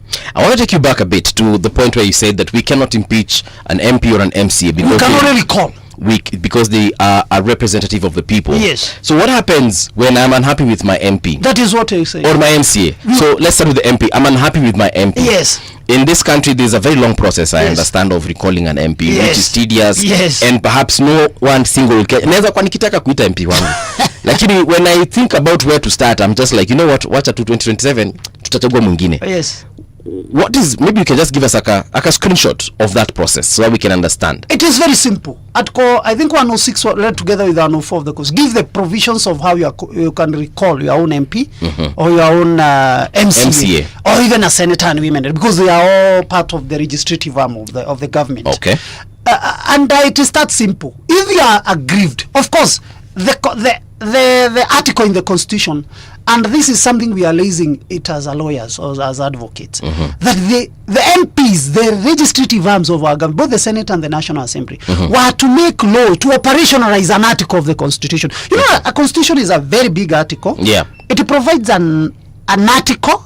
Okay, we have almost, I think, 260 articles of the Constitution. Right. So that article is supposed to be, you are supposed to make an act of parliament to operationalize that article, because that article is only one. Okay. Okay, so they are supposed to make act of parliament, or we call statutes, to operationalize the recalling. But they have never done that. Reason. So I cannot recall my MP. No. Not that you cannot recall. The process you can initiate through a petition. Now, what you do, you now petition the High Court, and then you go collect signatures. I think they provide for at least 50% of registered voter in that constituency. Are we together? Yes. Because you see why it is being protected. Yes. Why is it being protected so much? Because in your own wisdom, Buvi, you went and elected that person. Right. In your own wisdom, no one forced you to elect whoever you elected. Then it should not be as easy as removing it, because you may be doing something for your country that is beneficial to you that you may not be seeing. That is why the threshold is so high. So you collect over 50% signatures of registered voter in that constituency. Then you take them to IEBC for verification. They have to be verified. And confirm that all these people are voters in that and the constituency. signatures are genuine, because you can go here in River Road and forge all the signatures of the people maybe. And you know this country, we know all these things. It's very possible. It's very possible. Then when that is over, now you take them to the High Court, say, I have petition, and then you state the grounds that he has violated, that he is forcing you to recall him. Because again, I can just not like your face. Yeah. And then I'm aggrieved, I want to recall you. Okay? So you may start, then you go to High Court. Now you tell the High Court, I have correct all these signatures, and this is the process, and these are the people who do not want this MP. Now you'll also be given an opportunity to be heard. Because everybody has an opportunity to be, you cannot condemn somebody and heard. We call it ultram patam. Everybody has a right of audience. Okay. So I have recalled my MP Ndongo here. Yes. And I want MP to Atoke. Yes. And I've collected out of a constituency of 20,000 voters, I have 15,000 signatures. Yes. IEBC has verified. Yes. High Court now does what? They call both of us. It now gives him an opportunity to, because it's a petition. You have petition. He'll be given an opportunity to respond to the allegations that you have brought against him. And in that now manner, you'll now be able to say whether it meets the threshold or it doesn't meet the threshold. Okay. Then the determination will be made and he'll quit the office. But again, Yeah. there is no clear act of parliament that stipulates the process. And that is how it was also with the deputy president. There's no clear, because all these we use, you know, there's what we call case laws that we use as references. As an example. As an example. That is what happens in other jurisdiction. Now, in our country, we need our own unique way so that we know, must petition be to the High Court? Okay. Can't we petition the National Assembly? But you see, again, if you petition the National Assembly, these are his colleagues. If they go voting, will they vote for him to get out? I mean, it depends. And again, can a body oversight itself? No. Can you take that petition to Parliament for Parliament to petition one of their own? Definitely not. Definitely, because a body cannot, you cannot oversight yourself. Yes. You cannot, as maybe you cannot supervise even yourself. In this company, you have a supervisor who will be higher than you, and you may be having a junior officer whom you oversee. So you cannot oversight, you cannot supervise yourself. So it needs to be done by another arm of government, which is independent. And, and that is why, like the executive, when you are impeaching the president or deputy president, you cannot petition the president to remove the deputy president. He's his friend. He's the one who nominated him. Right. So we can only petition the parliament. So in case, what would be some of the reasons we would like to recall our MPs? Because majority of the time people are unhappy with their MPs or MCAs because these individuals have not performed the so-called duties we expect. For example, my MP told me ataniwekea maji hapa hajaweka. Yes. Barabara yetu alituambia for the last 10 years he has been MP here, amekuwa akituambia every election cycle barabara. But is that a legitimate reason to actually petition the removal of an MP, or is it the fact that I don't see him in parliament passing any bill or debating on bills or any national interest issues that we have in the country? What are some of the reasons, really, I would want to remove my MP? To me, and that is as an advocate of High Court, whereby I uphold the rule of law and administration of justice. To me, one of the genuine grounds and good grounds to removing or recalling an MP is violation of Chapter 6 of the Constitution on leadership and integrity. That should be the basis, because the issue of whether he has made the road or not may not necessarily be his jurisdiction or work, his responsibility. You see, even the work of building a road is not a work of an MP. Right. The work of an MP is clearly cut in the Constitution and even in the Act. It is actually representation, registration, and oversight. Not to build the laws. He's supposed to make laws in Parliament. He's supposed to oversight the executive, doing the road, He not him doing, oversighting them, doing the road. Not him doing. And even that is why I'm even, because we're also coming to that, and that is why I'm even against the entrenchment of CDF in the Constitution. I'm personally against about it, because his work is not to give bursaries, is to oversee how bursaries have been given. That is oversighting. He has registered, he has oversighted, and he has represented you. 3 functions, period. Anything else, building roads, building a school, building a police station, giving Maharagwe, Uko, like we are seeing, and another one, I think, was Honorable Oscar Sud was giving, visiagi vya kusiaga unga na nini tuk-tuk. That is not the work of an MP. So if my MP is always in Uganda and not in Kenya or in the US, maybe ni msanii aliingia parliament na sasa akamwanga me, I'll be doing tours na nitakuwa nakuja in the last 3 months of campaigns. So if that is the situation, can I recall him? That is actually provided for in the standing orders of the Parliament. But actually, the absence for more than 6 months without a reason justifiable, like the one now you are saying, that is even provided for in the standing order of any legislative house. Because he is not even supposed to be earning salary. And that also forms a good ground even to recall him so Parliament. If he just goes to Parliament, again, I just want to understand. Yes. Kazi yake ni kukaa tu. Maybe he goes to Parliament. Every time Speaker Wetangula calls, he's there. But he doesn't say anything. He doesn't contribute. He doesn't pass laws. He doesn't debate. He doesn't. Unamwonanga ndio kwa by virtue of him entering Parliament, he has passed the law and he has represented you. He has done too. So I can't recall him for that. I cannot recall him for that. Because again, even contributing to the flow of the House, we have over 290 MPs plus nominated ones, almost making 350. Actually, when we get time even to talk in the flow of the House. But actually, by him attending, is actually representing you by that attendance. Because any vote that will be taken, he'll take a vote as long as he's in the House. So he has represented you. He has oversighted. He has registered, so he has fulfilled 3 functions. Necessary talking is not an issue. Okay, so now how do you treat now your MP who goes there and supports maybe a bill that is not working for You felt is not for you. Yeah, like we have seen our MP supporting bills that we feel like this is not for us. Actually, a good example to that question is Yes. there's this bill about them wanting to put this draconian bill on protests, where they want to make sure that we do not protest. By Dagoretti. Is it Dagoretti? No, the women Esther Passaris. Esther Passaris. Oh yeah, Nairobi. She's sponsoring the bill. So if I feel like sasa hapa kidogo my area MP, assuming it's you, na nione umepigia hii whatever bill kura in support, and I'm like huyu ndio lazima aende.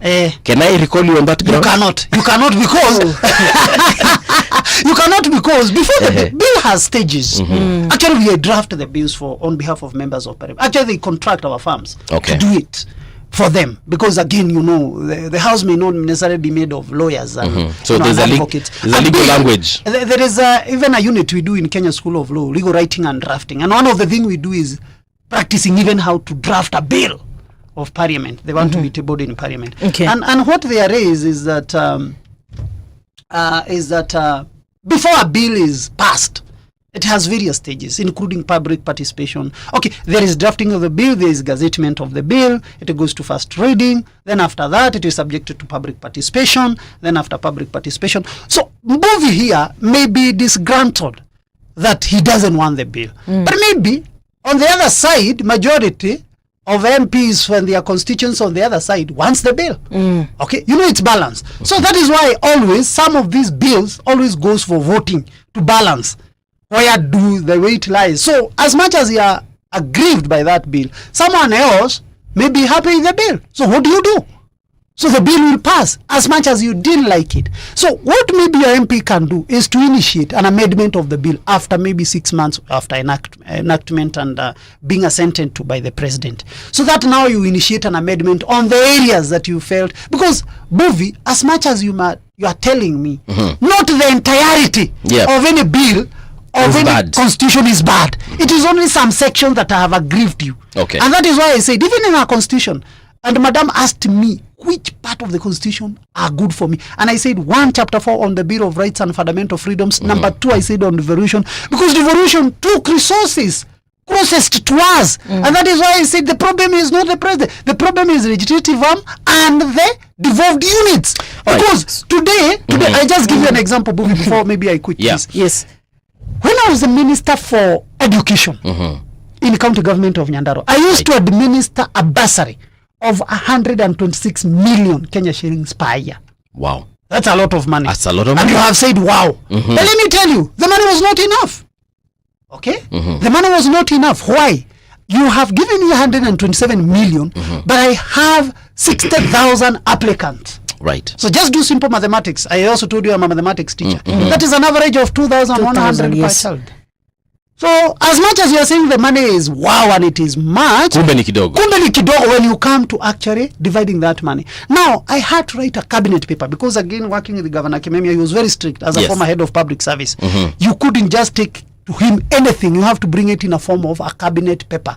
Okay? So I told him, if we go with this trend, this is not sustainable. So as a minister, I have a duty, legal duty, to advise him correctly. So he asked me, what do you think we should do? So I told him and I advised him, unless maybe we budget more money to put to the bursary, that is one alternative. The second alternative would be, why don't we empower our parents so that they generate their own income, so that they are able to pay for their own children. Then we reduce over reliance on the bursary. Number 3, because there was a lot of duplication. The county government is giving bursary. The CDF is giving bursary. The national government is giving bursary. Women Rep through National Affirmative Fund, she is giving bursary. Private institutions, I will not name them, you know them, the banks and all that, they are also giving their bursaries. The religious and faith-based organizations are giving their bursary. I told him, why can't we also enact a registration that consolidate all these bursaries, so that if baby gets from county government, we consolidate so that we can able to see do we have benefited from county government, so now we benefit someone else. Yes, someone else, so that at least because the duplication was coming as a result. Huyu anaenda hapa anachukua hapa 2,000 hapa 1,000 actually hapa 500. nilisoma na wanafunzi walikuwa na receive up to even 4 bursaries. Exactly. I want us to do the traffic then we get back to this conversation because we need to get Nairobi moving. Kuna watu wamekwama mahali. Traffic. Alright, so tunaangalia barabara hapa and I can see a bit of traffic at the Nairobi hospital area. So if you're coming from where is this? If you're coming from Langata Road, coming up the road, Mbagathi trying to join the road on what is this called? Ngong Road, yes. A little bit of traffic there, lots of traffickers actually, but the Mbagathi way itself haina traffic mingi tena sana. However, if you're coming from where is this? Haile Selassie Avenue, trying to get into CBD, it's a bottleneck from Nyayo National Stadium, a little bit of bumper to bumper there. So I can tell you for a fact that you're gonna have some trouble trying to get into the CBD. Then there's where is this? Outer Ring Road. Outer Ring Road, no complaints coming from that area. However, as you're approaching Allsops, that is on Thika Superhighway, things are not looking good for you. A lot of traffic there. Then Spirit Road, watu wanaenda kufanya kazi State House. If at all you're planning to go to State House today, just know that there's lots of traffic, especially because it's Olengurwoni Road. Patricia, what are you seeing on your end? Well, I'm seeing. Oh, sorry. Yep, you're seeing? Yeah, most of the roads have traffic right now as we speak, and even as I go to Mombasa also, lights Kengeleni, tuko na traffic sana pale.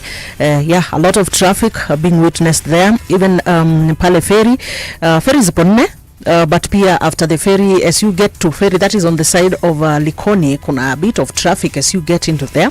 Then Dongokulu kwa sasa hivi nambua kila kitu koshwari. Yeah, as of now. Kuna mali pia nimeona kusaidia Muthaiga Golf Course. Watu wako na traffic. That is if you're driving from, where is this? If you're driving from Kiambu Road. Also if you're driving from Garden City. So this is Thika Road. There are some sections, especially if you're heading towards Pangani. I can assure you lots of traffic there. But yeah, if anything is happening on the road, some incidences, you can let us know so that we can keep Nairobi moving. Otherwise, right now though, the conversation continues on the People's Breakfast. Traffic on Radio Generation. All right, so Patricia has this burning question that she wants to pass over to you. So in case you're just joining us, we are having this conversation around the amendment of the Constitution, and we are currently having a conversation around the CDF bursary situation and why we have so many duplicates in terms of just disbursing these monies, and perhaps something needs to change in that particular place. But yeah, Patricia, twende kazi. Well, it's about still on the amendment of the bills, and specifically this one for recalling our MPs and even the MCS. I remember sometimes last year that the Senate Minority Leader Stewart Mazayo presented that bill that was targeting on these outdated unconstitutional sections 45, 46 and 48 of the elections, removing the strict requirements for the process of recalling these MPs. And also we saw the other day Katiba Institute also did something of the same, and we just want to know what is the update right now. I've not researched on where the bill on where Mazayo had put it, but I just wanted to generally comment on the strictness of recalling an MP. Yes. The fifth schedule of the Constitution, the drafters were very clear that all registration to operationalize the Constitution was supposed to be done within 5 years after the amalgamation of the Constitution, which was done in the year 2010. So by 2015, we should have been done with all the registrations that were required, including the 2/3 majority in either side, the one that provides for the equalization of between people of opposite gender. And you remember that one has also never passed up to date. We keep on rescheduling it to the next parliament. It has never been done, and extending. But now the issue of the strictness on recalling, that is where I want to be. Parliament cannot do it unless now we say, and somebody moves and petition the court, the High Court, of course, because the High Court gives everyone the right to petition the court if you see there is a violation or intended violation of the Constitution, Article 258 of the Constitution. So we need to be able to move to High Court and the parliament be given a timeline as to when much or whichever duration they may be, because they be given, of course, an audience. Maybe within 6 months or 1 year, they should pass a registration on recalling. Because if we just give them the leeway, they will never pass that registration. Right now, we don't have a roadmap. Right now, we are saying from other, jurisdiction, you can start by correcting the signature, going this way, petitioning High Court. That is from precedences of other places. Why don't we have ours enacted through a statute, through an act of parliament, whereby we now don't give the leeway to parliament, we have to do it. And if they fail to do it, then that parliament starts dissolved. Whenever we give them such a threat, they'll do it. Okay? But the strictness also, I wouldn't want, even if we have to reduce the strictness of recording them, I wouldn't want it to be so much. Reason, so that we also give our electorate also an opportunity, as they are electing leaders, they also have a duty. The third president of United States, Thomas Jefferson, did say that the leaders you elect are the leaders you deserve. Yeah. So why if me and I, or you and I agree that Buvi will be our, there are some elections here, maybe the union elections, right, and he say he'll be a union leader, and then tomorrow we start complaining, Buvi is bad. Tomorrow, before we went to elect Buvi, and there was an alternative of Edina or another candidate, didn't we look at those virtues? So when we make it again so simple, okay, it may end up being misused. And that is why laws have to balance. There is balancing of laws. As much as you want to recall him, then there be some threshold to be met. So that again, the process doesn't end up being misused. And that is why the court, sometimes you can even file a matter in court, and the court dismisses it with cost. So that you are misusing the court process. You cannot just wake up, there is no cause of action, and you file a petition or a plaint in court just to defame somebody, and making sure that somebody incurs a legal cause for nothing. Okay? It will be dismissed, and you'll be given the cost to pay the other person. So that next time, before you take a matter to court, you should have thought about it, that there is a cause of action in this matter. So I would also not want to support it being so lenient, so that we also give a mandate to the electorate before they elect somebody, they have a duty. Me, I'm looking at it at making just the process of initiating that process at least to be a bit easy, because we have given the MCS that mandate. They have been we have seen them impeaching a governor. Yes, we have seen, and they do it. They have been doing. Actually, when we were starting, they really, it's like they were misusing that. Yes, right. Yeah, it's like they misused it, but somehow tumefika mahali tukapata balance. Yes. Right? Yes. As we speak right now, I feel like tumefika mahali right now they cannot just wake up and just impeach somebody. Yes. Then that is the same case we are looking forward to when it comes to recalling an MP. But you see, we are given if the process is made a bit easier. But of course, you see, that is what we are saying. The legislative arm, you see, the governor is a bit different. Because a governor is an executive of the county. It's like a president. Yes. Okay? And of course, even impeaching the president or deputy president, we require 2/3 of the majority, which was observed during Gachagwa's time. Isn't it? But again, for an elected leader, remember, the duties are distinct. Because these are different people. Okay? This is a legislative arm. This is executive arm. This is also the judicial arm. The three arms. But if today we say again we impeach a judge of the High Court because she has made a decision that you don't agree with it, then we say let's be impeaching judges. Then judges will be coward to make decisions. That is why the process of impeaching a governor and the president should not be the same as that one of impeaching an elected legislative body. And that is why we need to empower our legislative body so that it becomes an oversight. In fact, I am one of the proponents that Kenya should be a parliamentary system, not presidential system. Reason, you see, with the parliamentary system, the Prime Minister is head of government, and he sits in the National Assembly, just like UK, the House of Lords and the House of Commons. The Prime Minister is an elected leader, an elected MP, who is the leader of that majority party. He forms the government. If he misbehave, he will just be removed. And immediately, you see Theresa May, I think she was the shortest serving Prime Minister in UK, only 6 months, and she quit the seat. Boris Johnson, he prayed aloud with the Brexit, whether to remain in European Union or not. Again, he was forced to resign. But have you ever heard the king resigning the head of state? No. No. So if you have parliamentary system, then you would be balancing that this prime minister who is in parliament as a head of government, he can resign any minute, we can remove him any minute, and the government continues.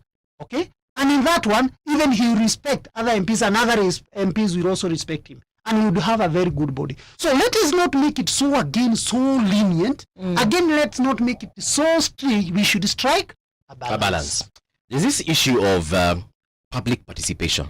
So there's this bill on protests. Maybe again, just take us through the process that they might go to before it gets to the president to actually assent. Yes. So Esther Passaris has taken this bill to parliament. She has tabled it. So at what point is the public participating? First thing, it has to be gazetted, and I think it has been gazetted. That is why it has been tabled in parliament. Right. After the first reading, there will be a vote, so that it continues to the second stage, whereby now after the vote, when it passed the first reading, that is when it will be subjected to public participation. And that is why you need now to come in. We need to come in. Sasa Now, ni nani anatuletea sisi to public participate? it is the duty of Parliament. It is So the duty of my Parliament. MP Your MP should actually come to where we are, to the people, and say, so this is a bill. Then we give him this feedback. Are we meeting in a hotel? not even your MP. It is Parliament. Remember, Parliament is a body with the administrative wing. So whether your MP brings it or not, it must reach your constituency. How does it reach my constituency? Of course, there are constituency offices. Of course, every constituency has constituency offices whereby you can correct a copy of the bill, read through it, and give the input again through that constituency. Remember, that constituency office is not an office of the MP. Yes. It's an office of Parliamentary Service Commission. Okay. So it is owned by Bunge as a body, not the MP as a person. Okay. Sijui kama tunaelewana. Even the rent is paid by Bunge, the Parliamentary Service Commission.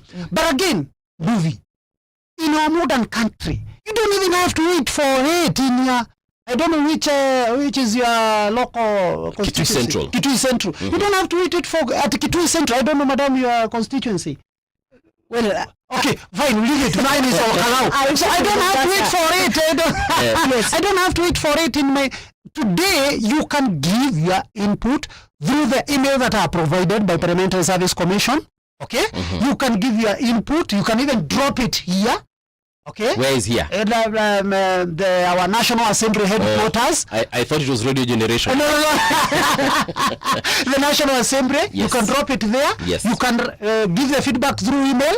Okay. You can go through the website, and I'm sure all those avenues will be provided for in public participation. So it is not a matter of you get a bus, a matatu, you go all the way to Kitui Central, so that tomorrow you go and do public participation. That is physical. Okay. There is also this one that you can participate by giving your input. Actually, you saw even the other lady who was arrested for creating a website for Jerry, creating a website for public participation. Yes. And the court, when it was acquitting, it said the lady should even be empowered so that we have more of that, so that we are able to give our input on any public issue that affects us. They actually, in fact, the Bunge was National Assembly and the Parliament was tasked to make sure they provide a website whereby citizens can give their input, because you're in a modern technology, you're in a modern world. So when it goes to public participation, that is when it will come back. So the MPs or the mover of the motion and the parliament, the committee, because it after the first reading is of course given to the committee, it goes to committee stage, which committee stage now conduct public participation to get the inputs of the people. So the committee, the committee that is concerned with the registration and amendment will look at the inputs of the public. They encompass it. Not everything that you have given may go in, not everything that you have given may be rejected. So there will be a mixture. So they'll give these, they'll look at this, vis-a-vis, because they are expert of lawyers who will also look whether it's violating some sections of the Constitution. Right. The AG will be also give the input on behalf of the state, and all that will be put into consideration. Now, then it will be tabled. Yes. Again. I'm still on the public participation. Yes. So, because I'm sure maybe that's where you're heading to, whether the bill will pass or not. Yes. So, is there a threshold? Do they say that out of 55 million Kenyans, we are expecting 1 million responses, or are they looking at the registered voters? Who exactly is considered to have participated publicly? Is it people above the age of 18? Can my 5-year-old daughter participate? Who is participating? The court pronounced itself on the issue of public participation. Public participation is not restricted to voters. It is a Kenyan citizen of adult age and of sound mind. What do I mean? A Kenyan who is above 18 years, a Kenyan that is an adult, a Kenyan who is of sound mind, he is not insane. That person is the public. And that person must not necessarily be a registered voter. So that person is the person who gives the input. Again, the court pronounced itself. The moment the bill is out there for public participation, for public to give the input. You remember, public participation means give the input. Article 10 of the Constitution. Right. Give your input. The moment the inputs are given, there is no threshold that it must be. You know, we are 55 million Kenyans, but I think the people of adult school-going children are about 19 million or something, or 20. So you can speak of about that 6 million plus are people of adult age. Okay, presuming or rebuttable presumption that all of us are of sound mind. Right. Removing the few of us who are unfortunate of a sound mind. Right. Then everybody out of that 6 million is free to give the input. Okay. Even if 50 of them only give the input, that is public participation. Because no one stopped you from giving your input. Even prisoners? Even prisoners, when you go to website, they can get, prisoners do vote, my friend. Okay. Yes. All right. So now I think I've always had a problem with public participation in our country because it seems not to be clear.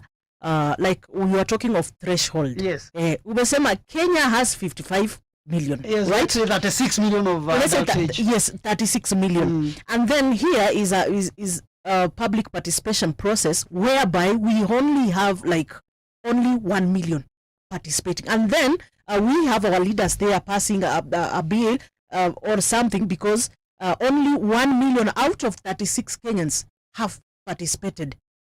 But can you see there's a problem? Who has stopped the 35 million from participating? I will tell you.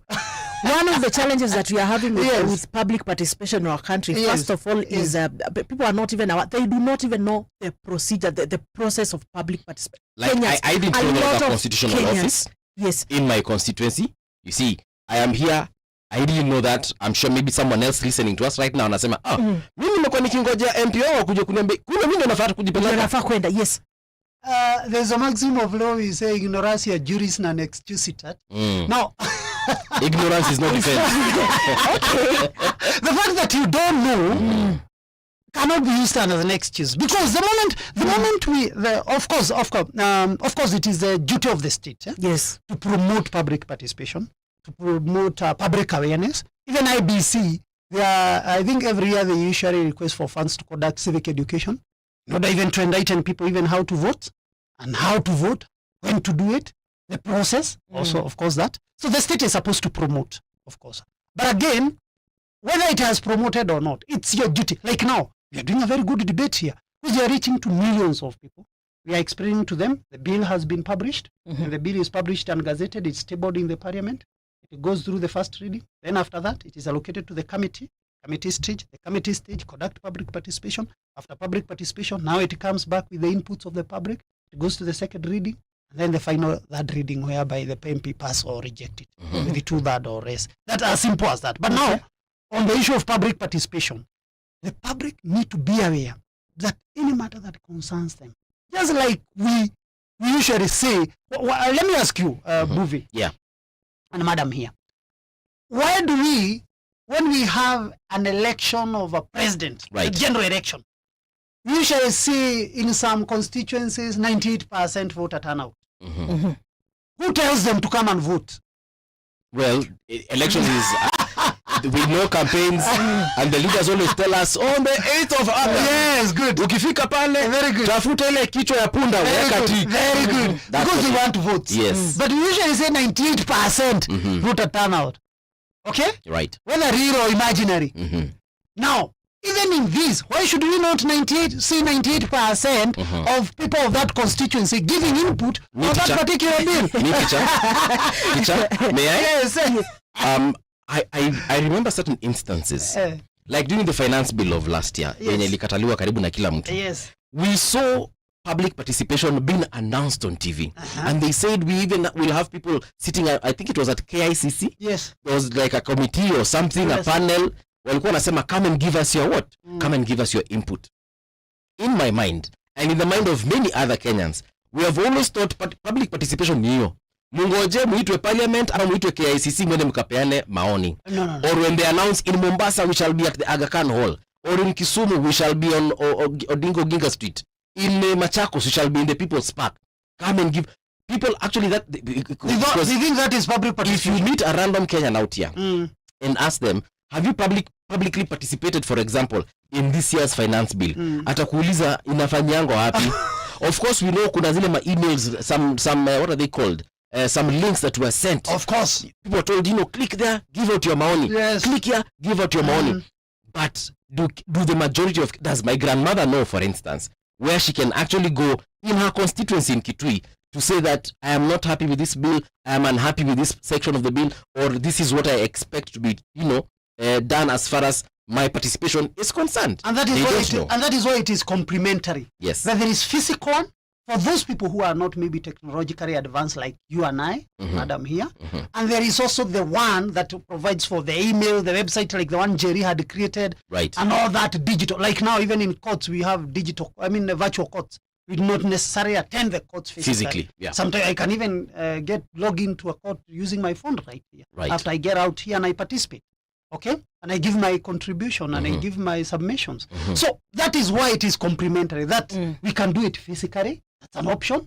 Those who are not able to do it physically can do it through email, can do it through website, can do it through the links you have just told us. So that is public participation. Okay. And I would want to encourage Kenyans, don't wait for your member of parliament. Because why is it public participation? So that it is not only the mind of your MP. Remember, the power that your MP has is donated powers. The power belongs To the you, people. to people.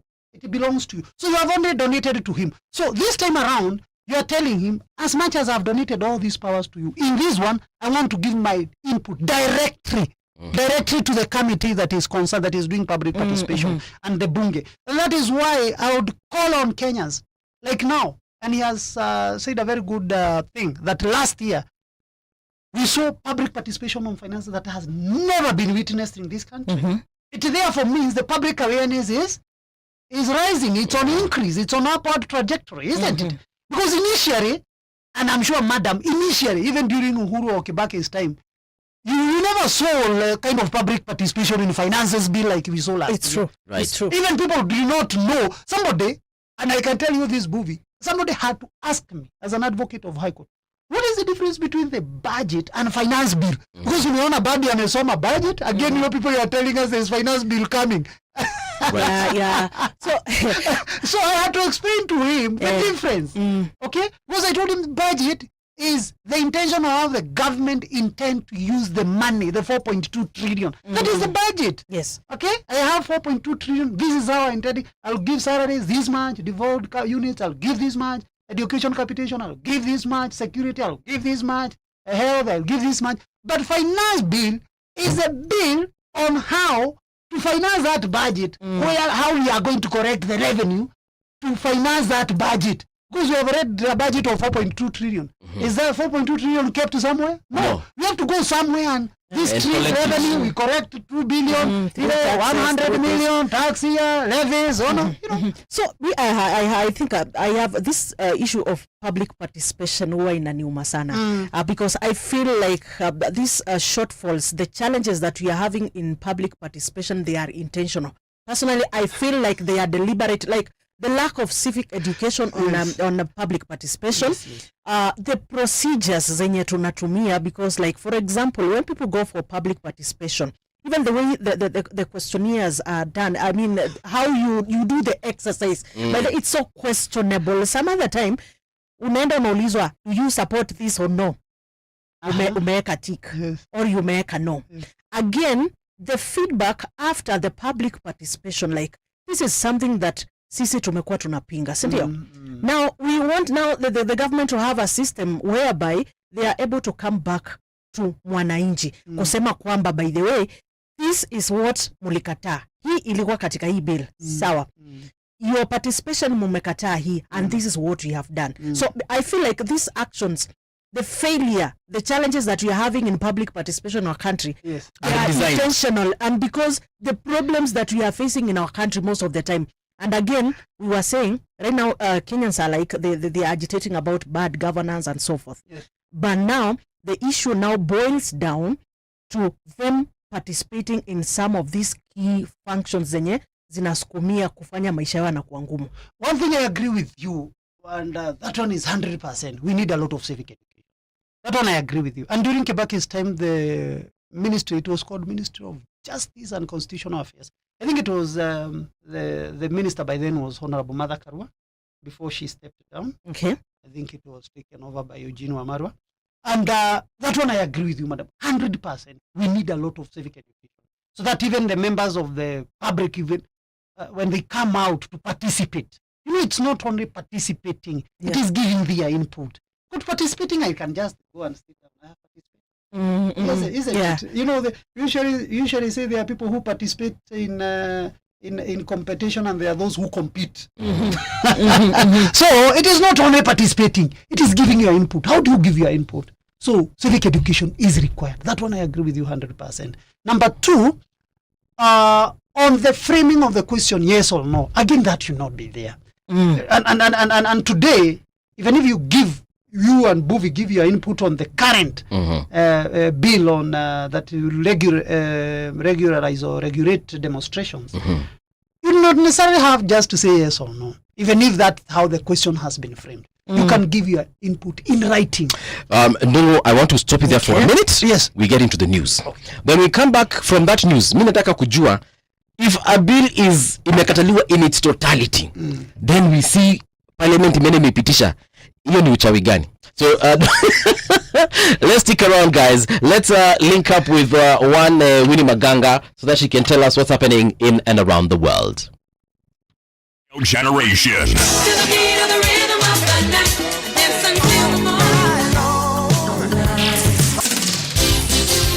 It's 8 o'clock.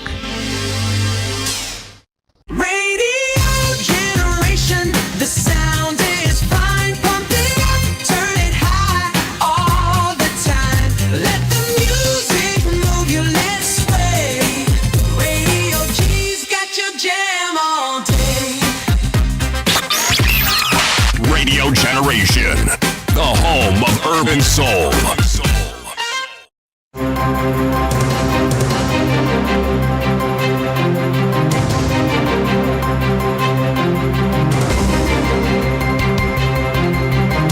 This is the Radio Generation News.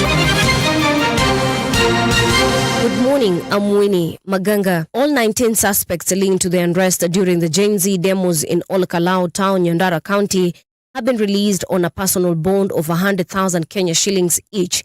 They were also released along with two sureties of an equal amount.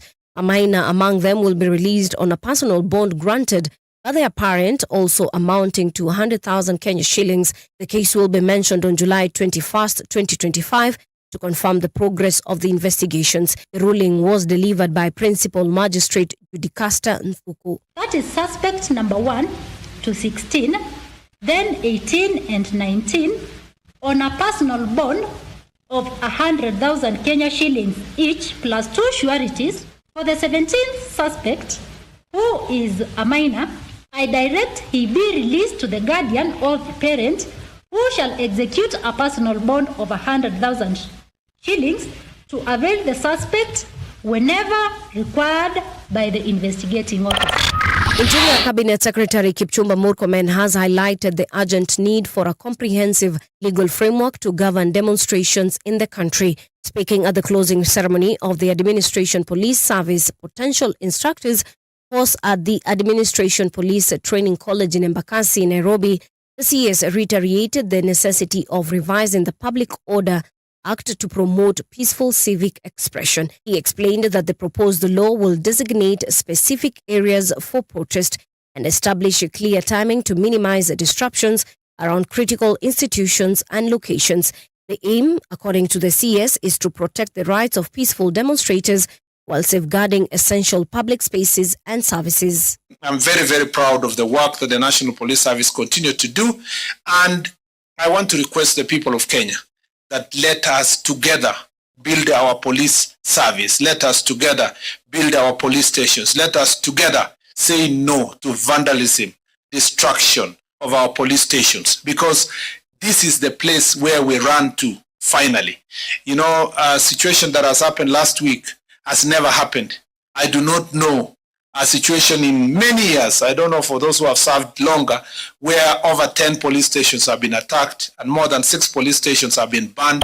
A new bill sponsored by Nairobi woman representative Esther Passaris seeks to prohibit public gatherings near Parliament and all protected areas.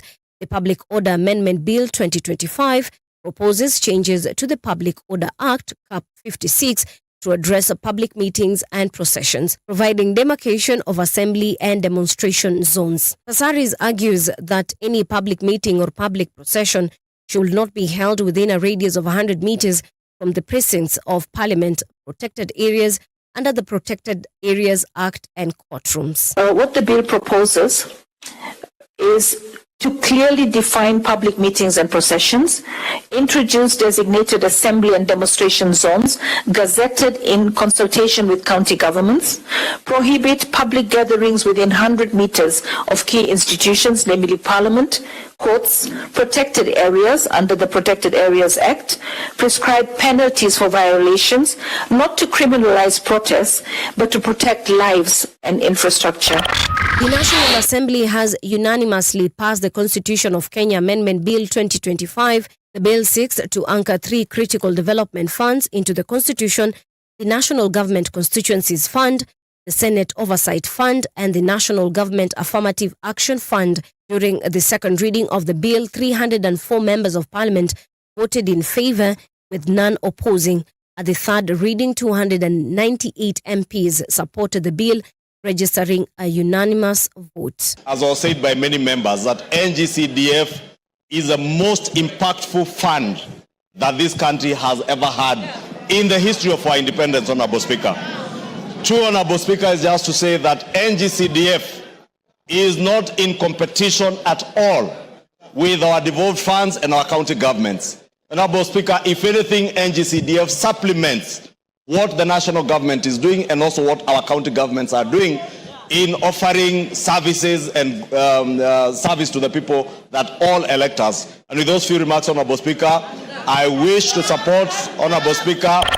Spain and England have recorded their hottest June ever as the scorching temperatures continue to grip Europe.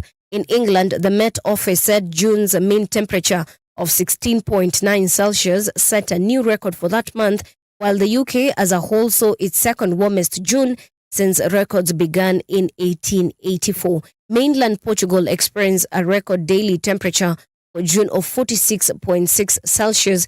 The monthly average data is yet to be released. And that's the truth on Radio Generation. Good morning. I'm Winnie Maganga.